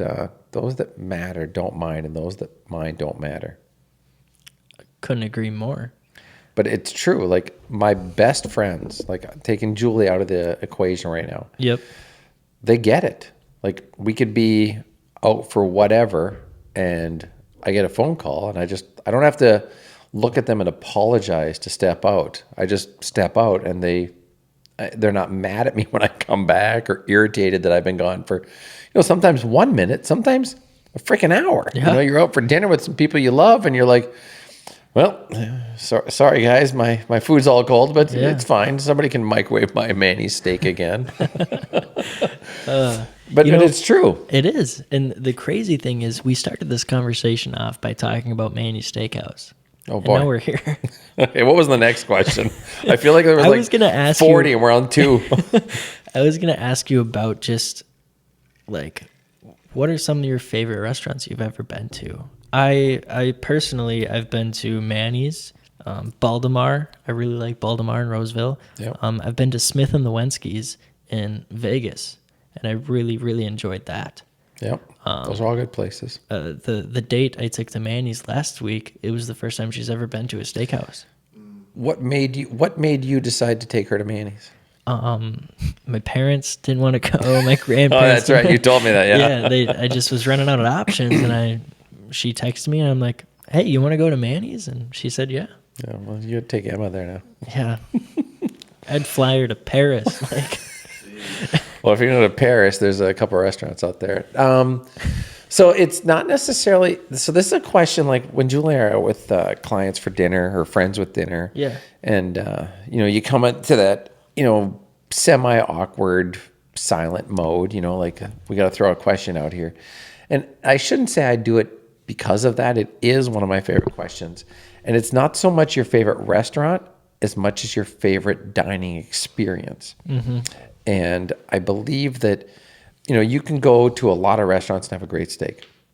You can go to a lot of restaurants and have a great cocktail. you can go to Texas Roadhouse and have a great steak. To be Exactly. honest. Yes, exactly. Might have a few more additives than what you get at Manny's, but Yeah. Probably 100. so let me put the question back to you. What is your favorite dining experience ever? Do you have an answer to that? I do. Okay. And I think it's biased because of the people I was with. I That's went where to I'm going with that. Smith and the Wenskies in Vegas, and it was the first time I saw my grandparents and my parents since I went to college. Oh boy. And I had a college golf tournament out there, and they all flew out to come watch, and they took me out to dinner, and just to be around my family again for the first time in 6 months, and be around them and just be at such a wonderful restaurant, have raw oysters for the first time and try all these things for the first time. It's definitely something I'll never forget. So And it's part the food, probably part the weather, the Yeah. people, the moment of like why everybody was there. Yeah. So do you remember what you ate other than the oysters? I had another bone-in ribeye. As you can see, You like those ribeyes, I yeah. love ribeyes. So to me, it's all of those. Like my favorite restaurant and my favorite dining experience are different. Yeah. My favorite dining experience was on our honeymoon. It was the last night of our honeymoon. We were in Venice, Italy. We're on a cruise, and again, I've already shared how amazing Julie is. So like she's beautiful, she's smart, she's caring, sharing, giving, faith-filled. She's an amazing cook. Like she's the whole package. And we you ever been to Venice? Been there yet? No, I've never been out of the country. No, don't go to Canada, but there's other places that I want to good. go to Banff.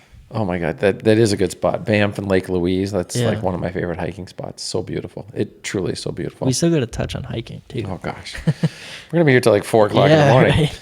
So we're in Venice, and we take this water taxi over to this pasta place. Couldn't tell you the name, like an Italian restaurant, but it was part the water taxi. It was part the last day of our honeymoon. Yep. It's part the water taxi.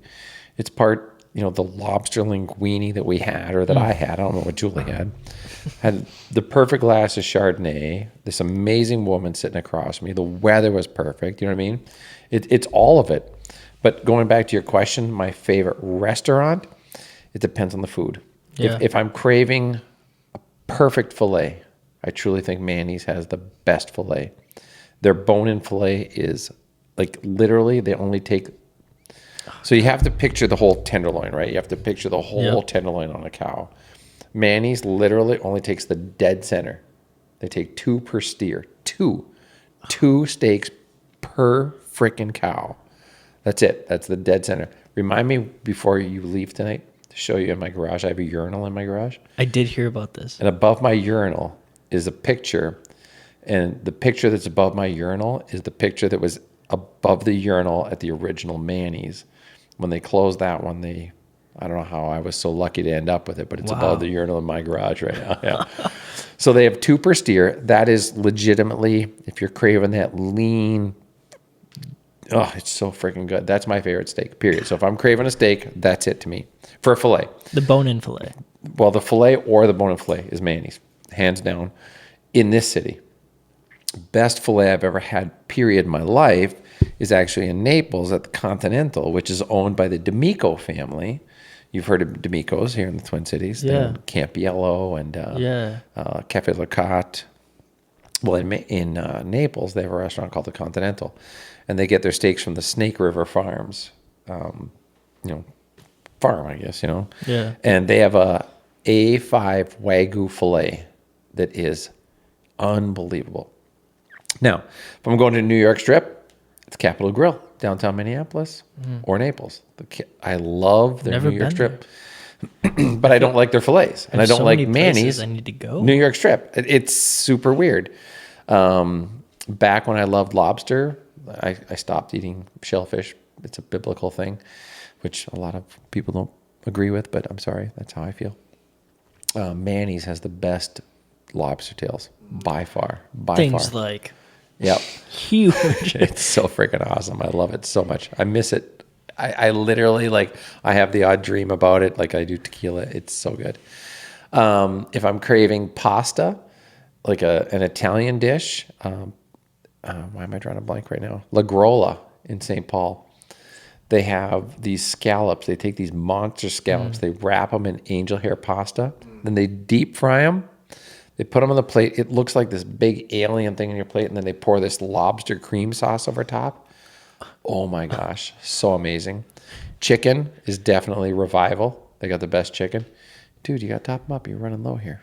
I'm so hungry Jeez. after listening to this. Well, there's a lot of food upstairs. We got a lot of food upstairs. Thanks, man. Burgers. I think Matt's is the best. Matt's That's insane. Juicy Lucy, Yeah. Minneapolis. Yeah. Let's see what else. Mexican, Pajarito right here. There's one in Edina and one in St. Paul. They have those. I know I say it wrong, but I call it barria or barra or something like that. It's literally a what do you call it? A roast beef sandwich, like a French dip sandwich. Envision it in a taco, deep fried with cheese, and they give you this like au jus to dip it in. It's freaking fabulous. Pizza. Wow. Pizza, I'd go, I guess I'd go Pizzeria Lola. Probably the best pizza in town, in my opinion. What about in Naples? God, I freaking love it in Naples. It's tough, man. We just got back a few days ago. Pizza in Naples is a tough one. Well, isn't Italy huge for Oh, pizza? Naples, Italy. Yeah. No, I'm talking Naples, Florida. You think I have a house in Naples, Italy? No. I know you have a house in Naples, but you've been to Italy. Yeah. Have you had pizza out there? Yeah. So my brother's getting married October 8th In Italy? at CHS Field in St. Paul, actually. Oh, that's cool. Yeah. And then their honeymoon's in Italy, in Naples, Italy. And you guys are going? I'm not. Okay, because that's weird. Yeah, no, I'm not going. He's like, you want to go? I'm like, no. As bad as I want to go. And your wife doesn't want me to go. No. And he's super excited about the pizza.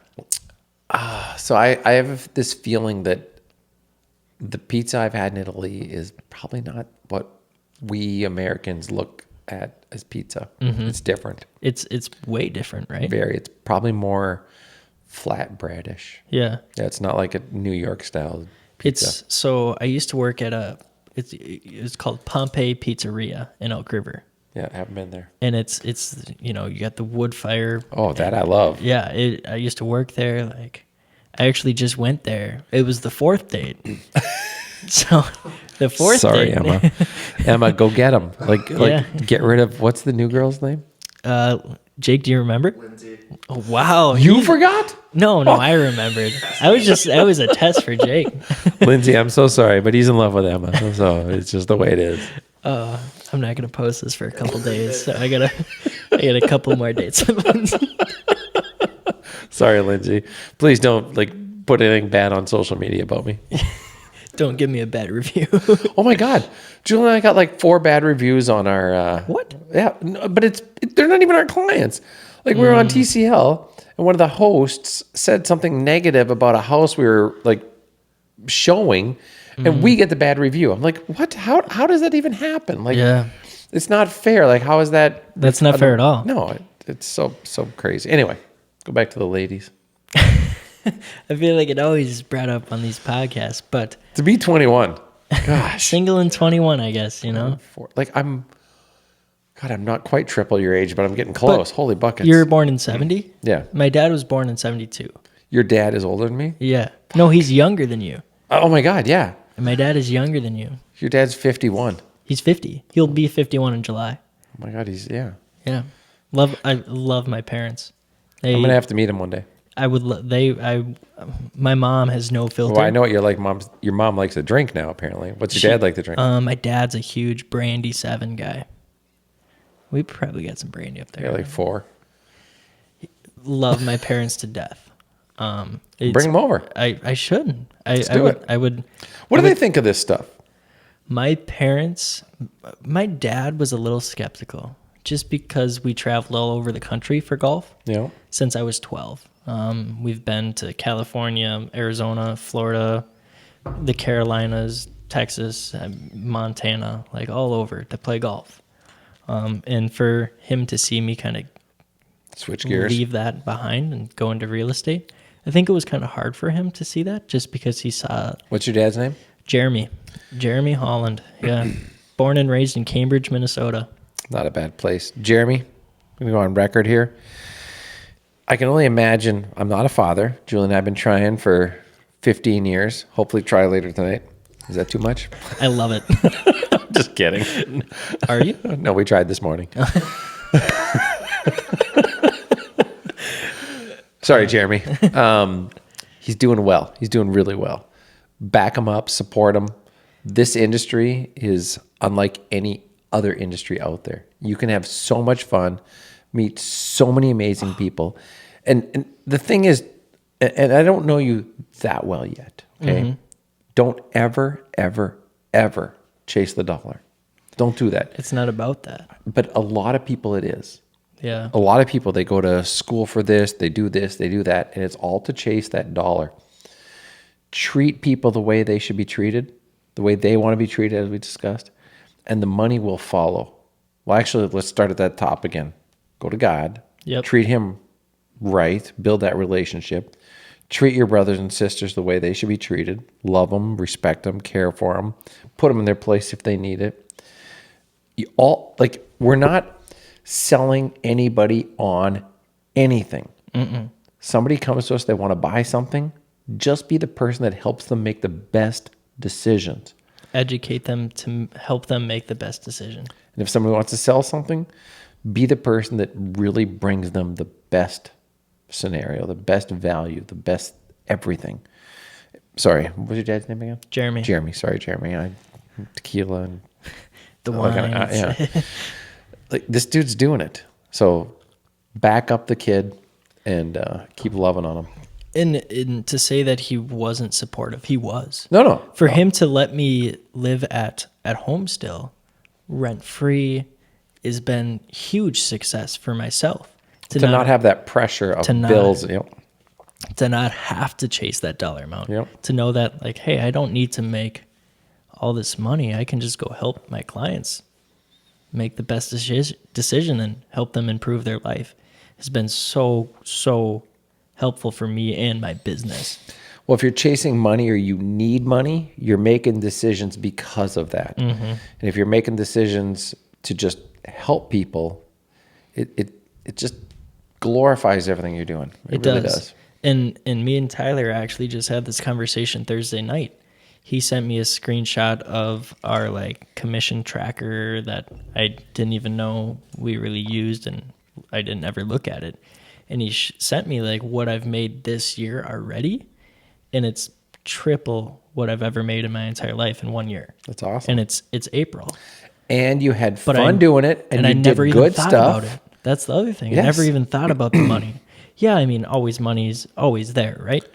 You know, got to pay off need debts, it. You got to pay the bills. You got to college, eat. Yeah, exactly. It's always there, but it's not. That's not why I wake up every day. Yep. And sell real estate. That's awesome. It Because is. a lot of people do it for the money. So if you're doing it for your, the people you're representing, it's just going to keep getting better and better and better. And that's the life Julie and I have built, is just keep doing it for the right reasons, and it just keeps getting better and better. It's amazing. I love actually seeing you guys be partners in business as well as partners in life. And I'm sure there's been problems with that as well. But is this okay? Are we doing okay? Yeah, we're doing great. I think this is great. My mom, that video, I showed it to her, and she actually started crying because she's Dude, that's fucking awesome. She's starting to see how successful I'm becoming, and she's just so proud, and just didn't even realize this was the possibilities that I've brought for myself. She didn't even realize were a reality.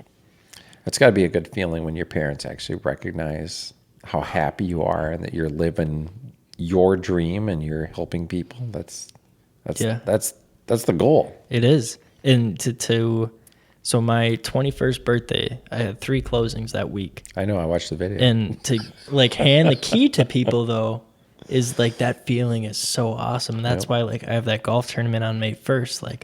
I don't want to miss out on being able to give them the key, because that moment is what I live for, I feel like. Yeah, just do it.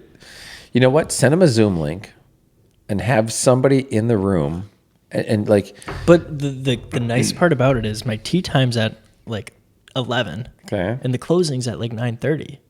Oh, then yeah, you got that. I got it. Yeah, so when that. I found this out on our podcast on Friday, and I was jumping up and down. I was so excited. Who were you podcasting on Friday? It was Am I cheating on? just me and Jake. You cheating on me? Me and Jake have our own separate podcast. Oh, okay. We call it the Pod Gods. How awesome is that? I like that. It is. It's awesome. But all right, what are the other questions? Are we back up on camera right now? All right. I wanted to ask you about you and Julie working together, not only as a marriage, but also as a business, and how has that been to, deal with throughout the years? So it's a little tough, to be honest. And it's mostly my fault because I'm very OCD. I've never taken one of these personality tests that everybody takes. I refuse to take them because I don't feel like I fit in any of them. It's difficult. God, that's a tough one. We have very different roles. I think a lot of people that don't know who we are, they might know who we are, but they don't know who we are to a core. Yeah. I really love selling real estate. Yeah. I love sitting at people's kitchen tables and talking to them. And I just love that part because I believe with all of my heart that they're going to have an awesome experience. We're going to help them maximize their profits, minimize their stress. And Julie focuses on the business aspect of our businesses. So whether it's our investment, that dishwasher still going? Jeez. It's been hours. That's like a 3-hour dishwasher. She focuses on everything. We had this, spring cleaning event today. I just got there 5 minutes before it started. I didn't have to plan anything or do anything. I just showed up and then I left. It was over, and I didn't have to plan anything or do anything. she does all that. She manages our house, our travel, our rentals, our everything. So we have very different roles. So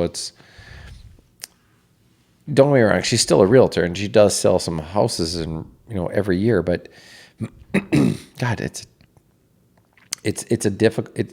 not difficult. It's different because we have such different roles. Like even in our personal side of our life, like if we had 50 people over tonight for dinner, I'm right down here serving the beverages. She's upstairs cooking the food. And, some people would call that sexist or whatever. It's just how our marriage works. She loves to cook. I love to pour cocktails. And eventually we're all going to be down here and everybody's going to be hanging out. But we've got such different roles in our life. It just works so well, so well. So when you and Emma get together, make sure she understands, what you do, and she's got it. You have to have your roles. If you're both doing the exact same thing all the time, I think that'd be difficult. You're going to butt heads, right? Yep.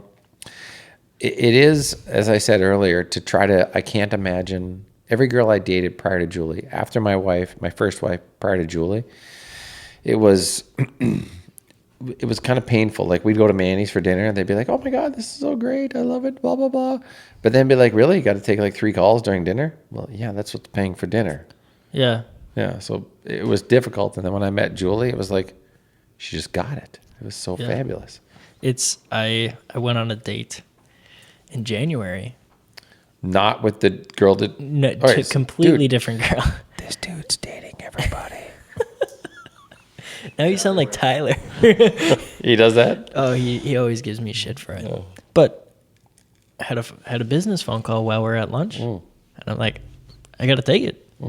Answered the phone call. Like 30 minutes later, came back and she's just pissed. Angry. And I'm like, I completely understand, but I'm paying for this food. Like, it's 30 minutes in the middle of a date is a lot. I'll give her that. It was, yeah. And I felt terrible, but it turned into a sale. So like, it is what it is. Well, and what people, friends, family, dating people don't understand is you're not just morally like obligated to be there, like you're contractually obligated to do it. It's like when we sign a listing contract or a buyer contract, they're hiring us. Let me rephrase that. They're hiring our time. That's what they're doing. So if they need us and we can't give them time, what are they in contract with us for? Yeah.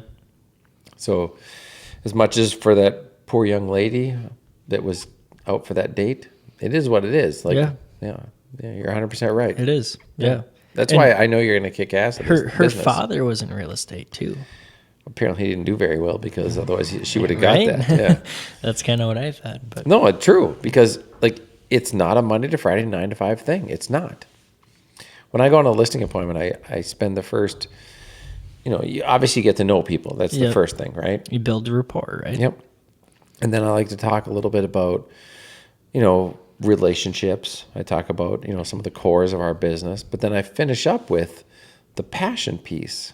And I think a lot of people don't understand that. Like, if you're truly passionate about it, you're not working. So if somebody calls me on Sunday at 5 p.m. and I'm having dinner with Julie and her parents, I don't look down at my phone and go, gosh, don't they know it's Sunday night dinner with the family? It's more, I look down and I'm like, wow, I got to talk to this person. I'm excited to talk to them. And Julie and her family get it. And there's no animosity from them. So I can't imagine being with someone that her or her family is irritated by what I do. Now, with that said, and a half an hour phone call. It was a lot. Yeah, you probably could have tuned that into a little bit less. Did you start off the call saying, hey, oh gosh, I'm so glad you called. I am on a date right now. So if we can keep, it was like a first date. It wasn't going that well. So you wanted to not be there. All right, that's a whole different story. Yeah. I actually use that in my listing conversations. Like I said, like the first couple minutes, Yeah. So if you're on a date and you're hoping somebody calls, you got to not do that date. You got to just get out. Be done with that. Yeah. That's awesome. What was I gonna ask about a listing presentation? I don't know. remember. I don't remember. That's okay. That's that rosé you're drinking. It's the rosé. I know we're kind of running out of time with Jake. Sorry. I only have a babysitter for It's 4 hours. It's okay. Yeah, see, I don't run out of time. If there's one skill I have, it's not sleeping. That's crazy. See, Yeah. my bedtime's at 9:30. I can go day, night, day, night, day, Oh night. my gosh. Yeah. My bedtime's drastically changed. I feel like I've been staying up a lot later. But you shouldn't. One of the things I see from the younger group, and I apologize, I'm not trying to stereotype. No. But it's one of the things I see from some of the youngers out there is they're up till 2:00 in the morning doing whatever. And then in our group, every Monday and Friday, I'm on Zoom at 6:30 a.m. and anybody that wants to, jump in, I'm there. Okay. 6:30 a.m. every Monday and Friday. So I moved. Go ahead. So me saying later, I'm going to bed at like 10:30 now, compared to but my see, like that's- 9. Oh, really? So Yeah. you're not the norm youngin. No. Most of the youngins are going to bed at like 3:00 in the morning. I'm going to bed at like 9, getting up at like 4:30, going to the gym, meditating, doing things like that in the morning. Good job. The reason because of that, I've worked on grounds crew at my home golf course since I was yes. 12. Yep. You got to be at the course at 5:30. Yep, they're mowing that lawn early. We're mowing early, but then I get done at noon, and I have the rest of the day to go hang out with Emma or whatever. Oh, Emma.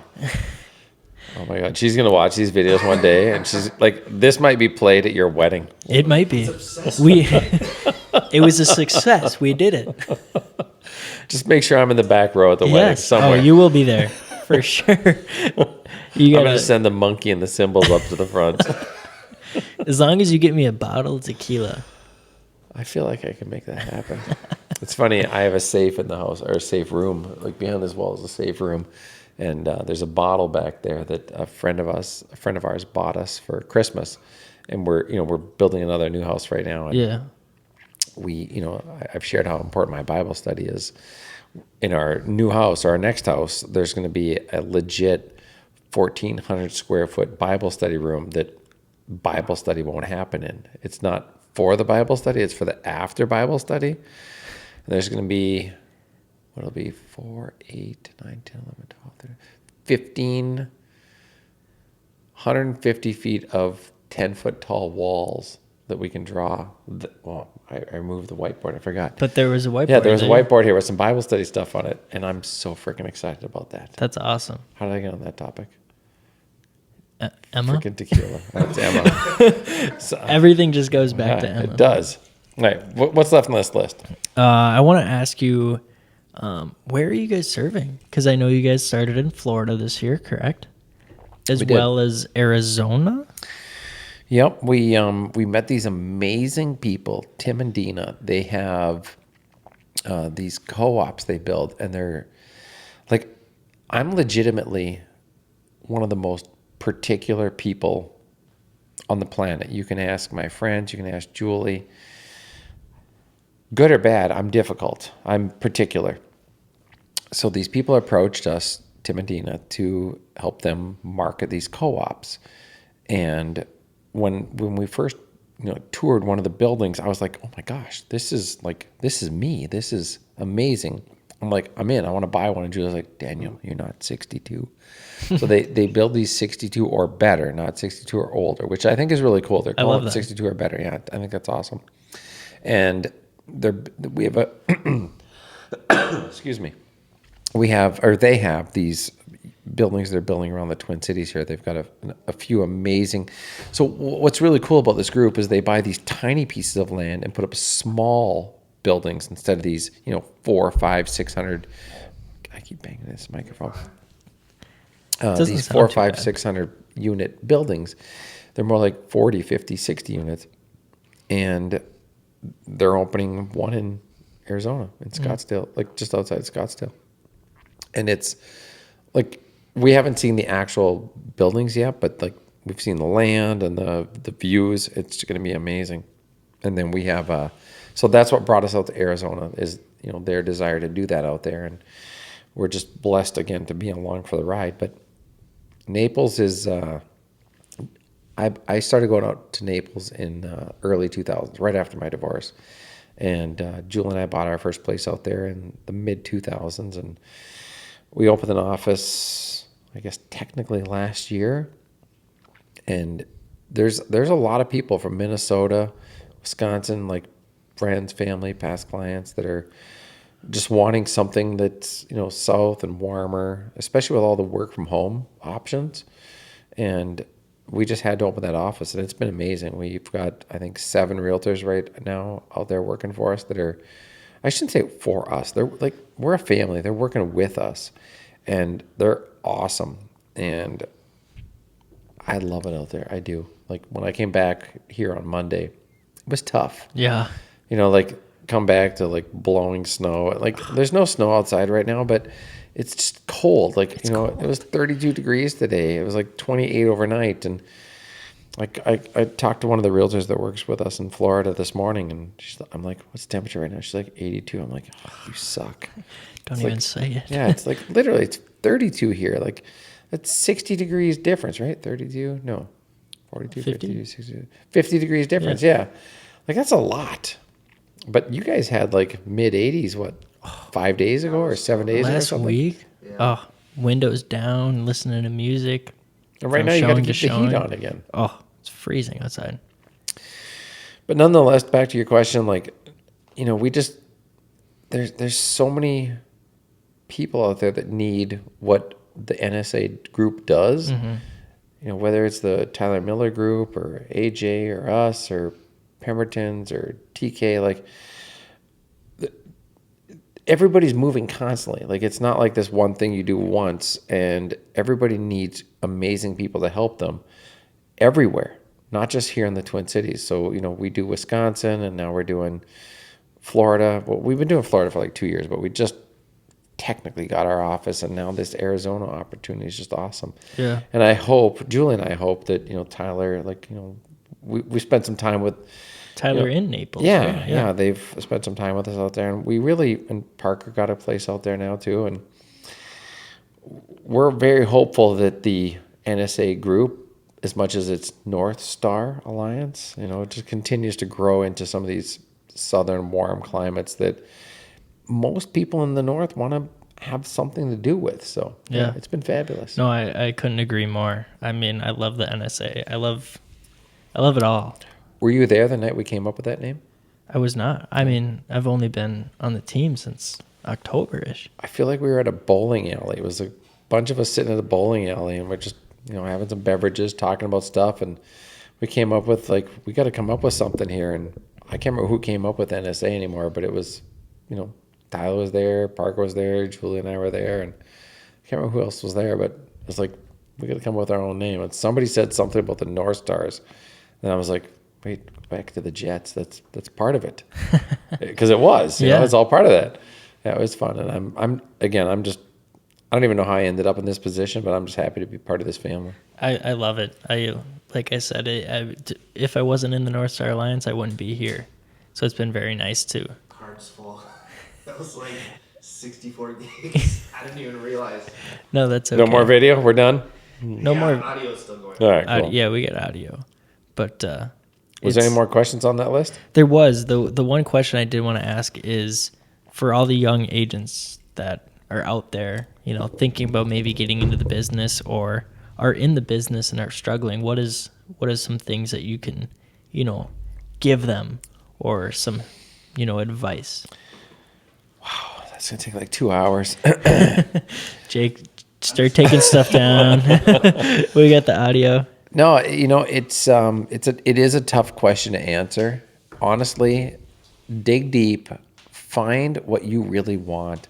I think so many people are chasing something and they're not sure what they're chasing. Figure it out, what you want. If it's income, to any buyers and sellers listening, I apologize for sounding this way, but it's easy. Mm-hmm. The income is an easy part. Treat people the right way, and the income will automatically happen. If you don't have a passion for it, if you don't have a heart for it, you're in the wrong freaking industry. So just don't even try. Yeah. Don't step into it yet. It's getting dark in here now. Yeah. You know, I feel like my eyes are dilating. He just turned off the lights, folks. But if you really want to make something happen, can I ask you a question? Yeah, of course. How many hours a week do you average? Be honest. I mean, committed to this industry. How many do you think? Be honest. Golly. Like, I think I have a lot of people to attest to this. Like, closer to 70 than to Lame. 40, Lame. which is a lot for a lot of people in my In your age range. yeah. And they're like, there's no way. Guess what there's my no way. average is? A week, closer to 100. Bingo. When I was in the beginning, I averaged 115 hours a week. 115.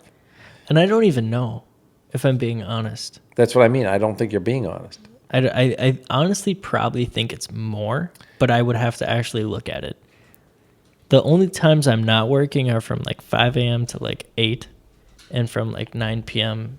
when I go to bed. Well, you got to go to sleep. Yeah. Yeah. What are you doing from 5 to 8? I'm working out, I'm meditating, I'm getting ready. Fair. Okay. So you're working from 8 a.m. to 9 p.m.? At least. Yeah, I mean, that's 13 hours a day. Pull out your calculator. Go All right, let's 13 do it. times 7. because it's definitely 7 days a week though. Yeah, so go 13 times 7. What's that equal? 91. Bam. So It's stop a lot telling more. people 70. It's a lot more than I thought. Yeah. It's not a Monday to Friday 9 to 5 job. It's not. So And even I was out to dinner with my parents last night, and I was writing an offer at dinner. Yeah. In the booth. So is that classified as work? Is it? Uh-huh. If that's work, then there's not a time. If it's I'm not really part of the not hours, working. so yeah, don't say 70 anymore. It's probably closer to that 100, like you said. Yeah. Is this work? Well, I don't feel like it is. It's but, not, but according to the government and our taxes, it is. Yeah. Well, our taxes just goes out for a commission, and they just like our money. No, but we're technically at work, Yeah. right? Right. Yeah. Like, are you watching a football game right now? I'm not. No, are you playing golf? No, I'm not. Technically, this is part of the job. Yeah. We're enjoying it, Yeah. but if you love what you do, you're enjoying it all. So where's that line? There is none then, right? Bingo, baby. That's exactly it. So if you're truly loving what you do, you're never going to work a minute in your life. But technically, if you're not doing sports or out at Manny's with Emma, he's going to come. We're gonna get you. We're going to get you, Emma. You're gonna Like, meet Emma one day. I That's can't my wait. goal. I can't wait. I'm going to be at the wedding. Yeah, invite me. I'm pretty good at a wedding. Do you know I perform weddings? Really? Yeah. Have you ever met our COO, Cody? I have not. Oh. I married Cody. Well, I didn't marry Cody. I performed Cody's wedding. Cody and Tuscany's wedding. Have you ever met our sales manager, Chase? Mm-mm. No. I performed his and his wife's wedding. Met my brother-in-law, Alex. I have. I performed his wedding to his amazing Maybe wife, you have Gillett. to just full circle. You're gonna perform me and Emma's wedding. Oh, I like it. That would Challenge. That would be wonderful. Accepted. Here's one of my favorite funny stories lately, and I don't know where this is cut off and where it's not appropriate for real estate conversations, but I mean, we're almost at 2 hours. that's awesome. I love it. You're gonna have to cut the shit out of this. Yeah, good luck with that one. Jake, I'll take the SD cards tomorrow tonight. So Julie and I, our favorite restaurant, truth being told, is called Sales. It's a place in Naples, to the point where we don't take anybody else there. Really? Yeah. That's how it's. We love it so much, and we decided as a couple, as a married couple, that we don't want to tarnish it. We don't want it to become somewhere we go like don't get me wrong, I love Manny's, but like there was weeks we'd be there 5 nights in a row. Wow. Okay, so it became like something. Julie actually doesn't like it there anymore because we ate there so much. Now I still like it. I just don't like being downtown Minneapolis anymore. I just don't like the environment vibe. that's a really good way to put it. Vibe is way different. Yeah, it's just different. And I used to love the vibe downtown. But anyway, so this restaurant, Sales, is our go-to now. What's my point? I had a reasoning here. What was I talking about? Gosh, tequila. Just keep drinking. What was it about? Sales, Manny's. There was a reason behind all that. We're talking about Emma. You're gonna perform Oh, yeah, there. Thank you for bringing me back to that one.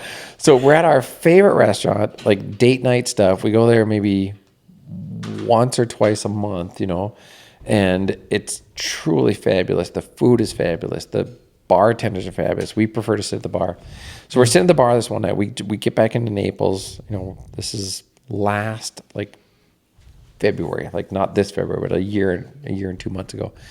And we're sitting there, and this couple walks in. And in Florida, there's a little persona about the older dudes and the younger ladies, right? So this couple sits down beside us, and it's the epitome of what you would envision of the older gentleman, the younger lady. But they start talking to us, and turns out it's father and daughter, and they're on like a 3-day getaway. And they were so nice. They chatted with us. I apologize for anybody that hears the whole thing, but it's true. There's a lot of older dudes with a lot of younger ladies out there. The sugar daddy. Yes, it's very true. It is. It's a true thing. So this fabulous couple sits down beside us, but they're father and daughter. And then, we chit-chat a little bit, and it's, where should we go? What should we do? So we chit-chat, and we talk about a few favorite places. So the next morning, I'm at my favorite coffee shop, which is called Badass Coffee. Fabulous coffee. Oh. Absolutely fabulous. There's one in Hawaii and one in Naples. So I'm sitting there. Sure enough, they walk in. Well, of course they did, because that's where I told them was the best coffee place. Yeah. So they walk in, they sit down, and, they start chit-chatting with me, and we have a little more conversation, and, whatever. I tell them a couple other things to do, go to the pier, do this, do that. So then Julie and I are out for lunch that day, and I get a text message from the father, John, and he's like, hey, we've enjoyed our time so far. What are you guys doing tonight? I'm like, I look at Julie, and she's like, well, we got no plans tonight. So we meet them for dinner at Continental, which is my favorite steak place. Yep. Okay. So we meet over there when, freaking tequila, we start drinking, and then we have fun. And I explain that I've performed some weddings. And the daughter, says, oh my God, I'm drawing a blank on her name right now. It'll come to me. It was a unique name. Neiman, like Neiman Marcus. That was her name, Neiman. Yeah, Neiman. Says, oh, my sister's getting married in a few months. You should perform her wedding. And I could hear Julie's eyes roll. I could literally hear it, because she knows now that my ego kicked in. Well, yeah, I want to marry your sister. You know what I mean? Oh my gosh. Yeah. That's awesome. But again, it's tequila's fault for sure. 100% tequila's fault. So, the conversation goes on, and we all kind of laugh about it. But then the next day, John calls me, the father. He's like, hey, Daniel, been thinking about last night. I think I'd like it if you would marry my daughter. I'm like, yeah, John, I drank a lot of tequila last night. He's like, no, I know, but they're getting married in Jackson Hole, Wyoming. They don't live there. He's from Wisconsin. She's from Texas. They're just going. They have a venue, and there's this dude that's provided from the venue that's going to perform the wedding. We don't know him either, and I kind of know you now, and I think it'd be fun. I'm like, yeah, but your daughter that's getting married and your future son-in-law don't know me. He's like, yeah, but have you heard of this thing, Zoom? I'm like, yeah, no, I'm familiar with Zoom. So later that day, we end up on Zoom with the other daughter and her future husband. We do a Zoom call. Sure enough, they asked me to go marry him. So Julie and I fly all the way out to Jackson Hole, Wyoming, perform a wedding. But I'm telling you, it was all God. So this is where we'll probably end this thing. I don't know what part of this you're going to cut, what parts you're not. No, not you're as loud okay. as the dishwasher. You peeing? yeah, you're good. Nothing on the peeing. So my Bible study. I'm serious about my Bible study. I bring my Bible with me everywhere I go.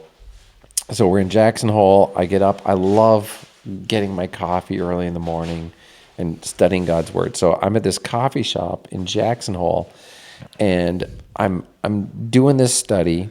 And the pastor that I'm listening to. So I listen to a pastor that's helping me understand a little bit deeper. And the specific part in the Bible has to do with these eagles swooping in and I don't know how to say this without sounding super weird, but the eagle is making this eagle sound going through this valley. And this pastor is helping, and it's 7:00 in the morning. I'm at this coffee shop. Julie's still sleeping. She likes to sleep way later than me. So I'm at this coffee shop and I'm studying, and this pastor's explaining this bald eagle like coming through this valley, and I know I'm doing a visual right now, and the people aren't listening and can't see this, but you see it. Yeah. So this eagle swooping through this valley, and it's making this eagle scream, right? Yeah. And it's coming through the valley, and so I'm gonna stop there now. So then later that day, I go to this place where I'm performing this wedding, and it's in the mountains. We're in Jackson Hole, Wyoming. The backdrop, I have to show you a picture. It's freaking amazing. We're high altitude. We're at this like amazing cabin up in the mountains, and I step out into the backyard, and it's literally like we're in this valley, these snow-topped mountains, and it's literally snowing outside. And the groom is standing way off in the distance all by himself. So I walk up to him, and I'm like, dude, you doing all right? He's like, yeah, I'm better now. But this morning, it was tough this morning. When I woke up this morning, it was tough. I'm like, they're young, Yeah. But he says to me, he's like, but this morning, I was out here, and I was looking out, and I was praying to God, and this bald eagle comes flying through the valley right in front of me, and it was just like making this like screaming eagle sound. I'm like, what? You're like, joking. I'm like, Yeah. what time was this at? He's like, oh, it's about like 7 a.m. I'm like, are you fucking kidding me? He's like, what? No, I'm serious. But he doesn't know what happened to me at 7 o'clock in the morning. So literally at 7 o'clock in the morning, I'm reading the Bible. This pastor's talking to me about this bald eagle going through this valley in the mountains, screaming this eagle. Yet the guy I'm going to help perform his wedding for is literally standing at the edge of a mountain, and a bald eagle flies in front of him with that same screaming eagle. Wow. So that's where God's power is so amazing. Like right there, I was like, yep, I'm supposed to be here. And I think this is going to even just throw your story even into a whole nother loop. So my dream Come on, with Emma? with whatever, my whole entire life is that I would love to live in Jackson Hole, Wyoming. Come on. Dead true. ass. Really? I told this to Jake the first time I ever met him. Well, I didn't know that. And that's just makes it even just... Well, I got to show you these pictures then when we're all done with Because this. I would love to have my own team in Jackson Hole one day. It's beautiful. It would be ideal for me. But It's so beautiful out there. no, zero connections to Jackson Hole. And I don't know couldn't name you one person in Jackson Hole, Wyoming. Not me neither. Yeah. So I enjoyed it though. It was beautiful. beautiful country. Yeah. First time I ever went there was with my grandpa for a golf tournament I had in Big Sky, Montana. And we went to Yellowstone for the first time. And that was the first time I've ever really been to the Rockies or Wyoming and fell in love. It's beautiful It's out the there. most amazing thing. So really I think feel, that's, you hear the songs God's Country. Yep. I believe like the mountains, the peace, like when we get deep into any big city, I feel like he's just not there as much. Yeah. That might be too much for some people, but I feel like the country, the mountains, the fresh air, the sunshine, the snow, the Birds clouds. chirping, Yeah. the eagles soaring. Yeah, like seriously, like so after the wedding, what was really amazing is, we literally knew nobody. Like they actually thought I was a pastor. I'm like, no, I'm just like a regular dude. We met in We met Naples. at a restaurant. Yeah, I had to explain that to a few people. But the grandparents of the father, you know what I mean? Like the grandparents of this lady that I was marrying, after the wedding, they come up to me and they're like, we're so happy that you brought God into, like, my wedding conversation, so to speak. There's a lot of God in that conversation. And the grandparents are like, we're so happy that you brought God into it. And like, we've been to a lot of weddings. They actually cook food for weddings. That's what the grandparents do. Oh, wow. Yeah. So like nobody does that anymore. Some No. of the stuff that you talked about, nobody talks about that anymore. But then again, I was like, well, that's why I'm supposed to be here. Like, Yeah. God has a plan. He does. And if you open your heart to it, you can't shut it out. You can't. Sometimes you'll be through the day, you'll be like, oh, no, yeah, no, yeah, but whatever. Yeah, it's not real, blah, blah, blah. But if you open your heart, that was me, freaking tequila. If you open your heart to him, he's going to keep doing it. All right, what else we got? I think we're done, right? Ooh, I mean, there's more questions, but we can be done. We can do whatever. Jake, I can bring this stuff to you tomorrow, like whatever you want. Like, We can do a podcast part 2 if you want. yeah, we could do that too. It's up to you. Whatever. If you want to keep going, just obviously just drop that off tomorrow if you could. And then... Yeah. Yeah, whatever you guys want to do, I can stop now. Do We can you it want to again. keep going? I still got some tequila. I can get you another glass of wine. It's up to you. This is your time. I mean, let's just keep it going, and I'm I'll. gonna leave you with a couple extra batteries because I don't know how much longer that has. Okay. Yeah, That's whatever fine. you guys want to do. I'm up to whatever you guys want to do. It's only 11 o'clock. I don't have to get up till 5. Perfect. Thank you. Yeah. He's We out just- of here. He's got to go home to the family. He's got to go. He's got to go to his kid, and his wife's out of town, so he's got a babysitter. Oh my gosh. So Where do you live? And Champlin. Oh, that's a hall. Yeah. Any other time, it's like it would have. you got to be there for your kid tonight, and I Oh, get we that. can wrap up and like do part 2. Do you want to do that? Because like literally, I'm fine with It's up to you it. guys. Like you can cap this and cut it to whatever you want, and we can do part 2 another time.